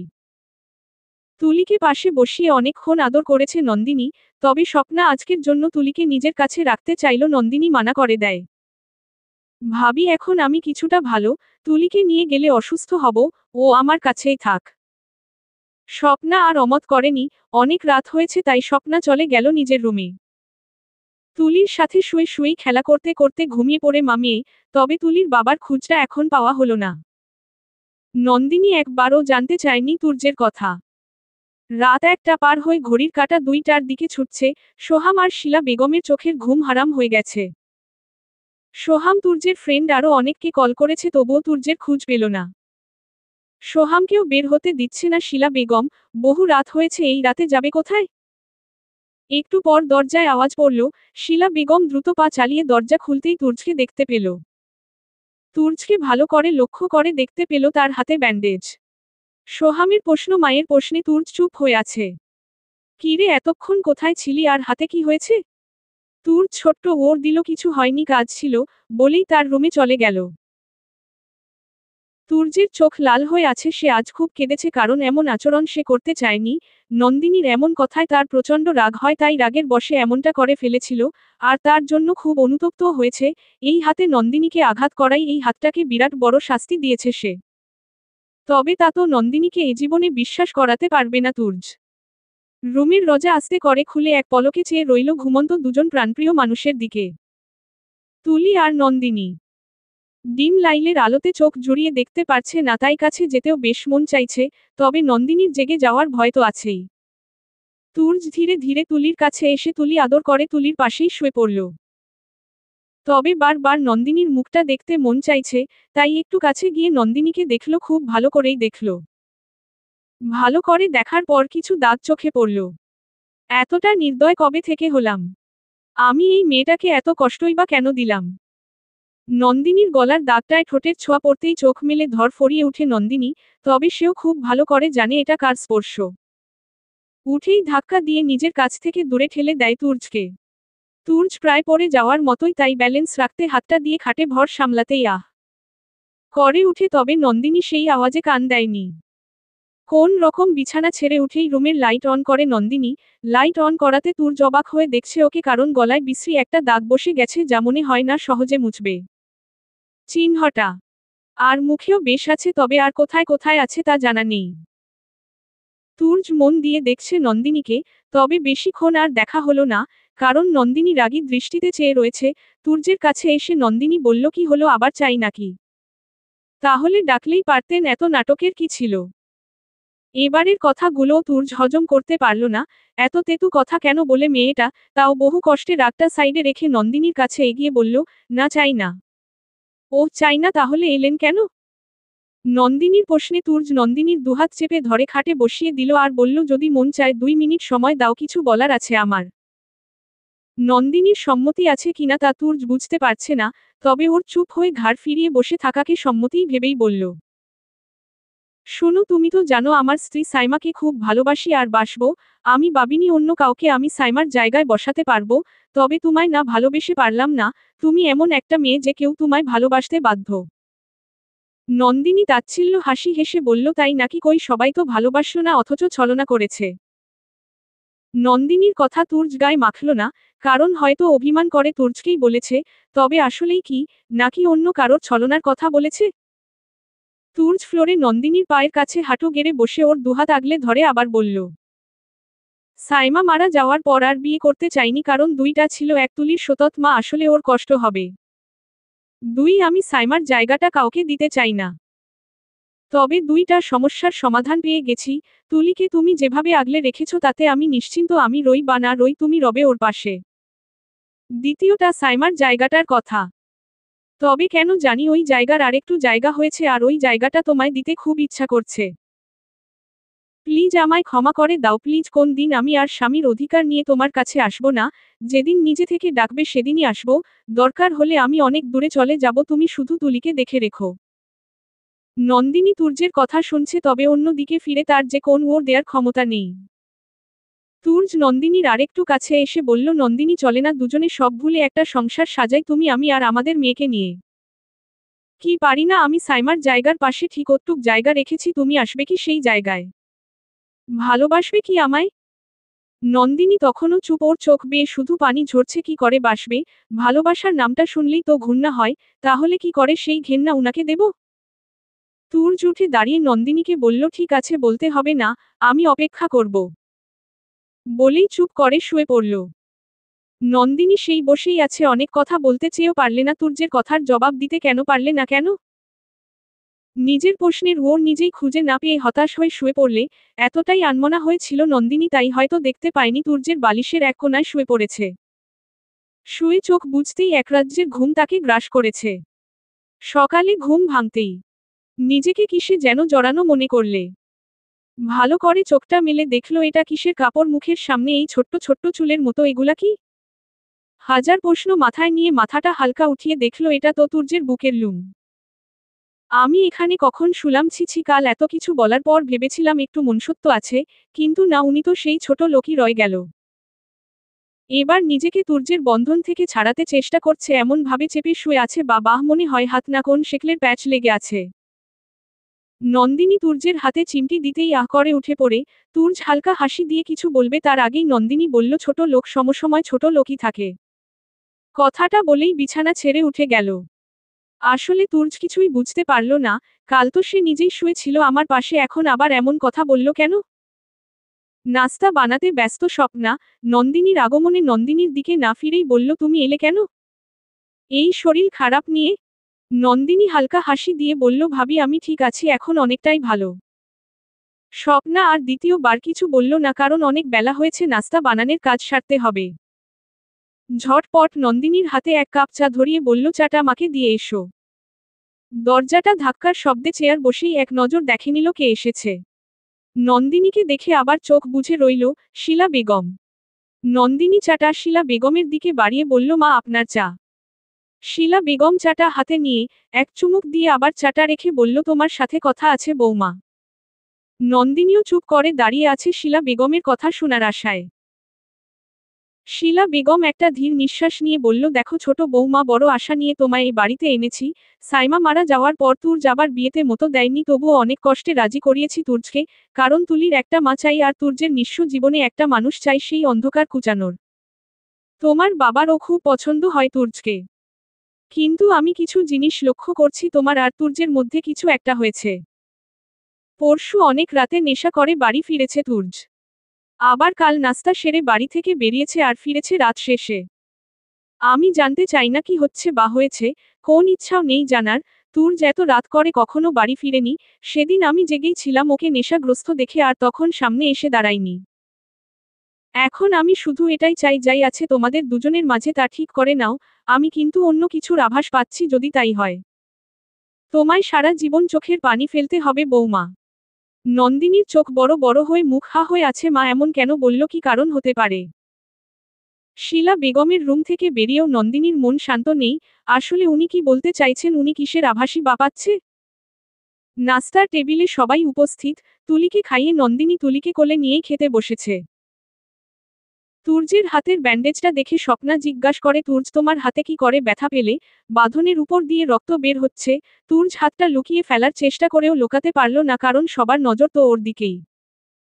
নন্দিনীর চোখ তুর্যের হাতের দিকে পড়তেই তার বুকটা কেঁপে উঠল, এ কি, উনার হাতে কি হয়েছে? অনেক রক্ত এখনো লেগে আছে। বা হাতে চামচ দিয়ে কোন মতোই খাবার মুখে তুলছে তুর্য, সবাই নন্দিনীর দিকে বাঁকা ভাবেই তাকিয়ে আছে। তবে এই তাকিয়ে থাকার মানে সে খুব ভালো বুঝতে পারছে। তবে নন্দিনীর পক্ষে তুর্যকে খাওয়ানো সম্ভব নয়। সোহাম কিছু বলার আগেই কলিং বেলটা বেজে উঠল। চলবে।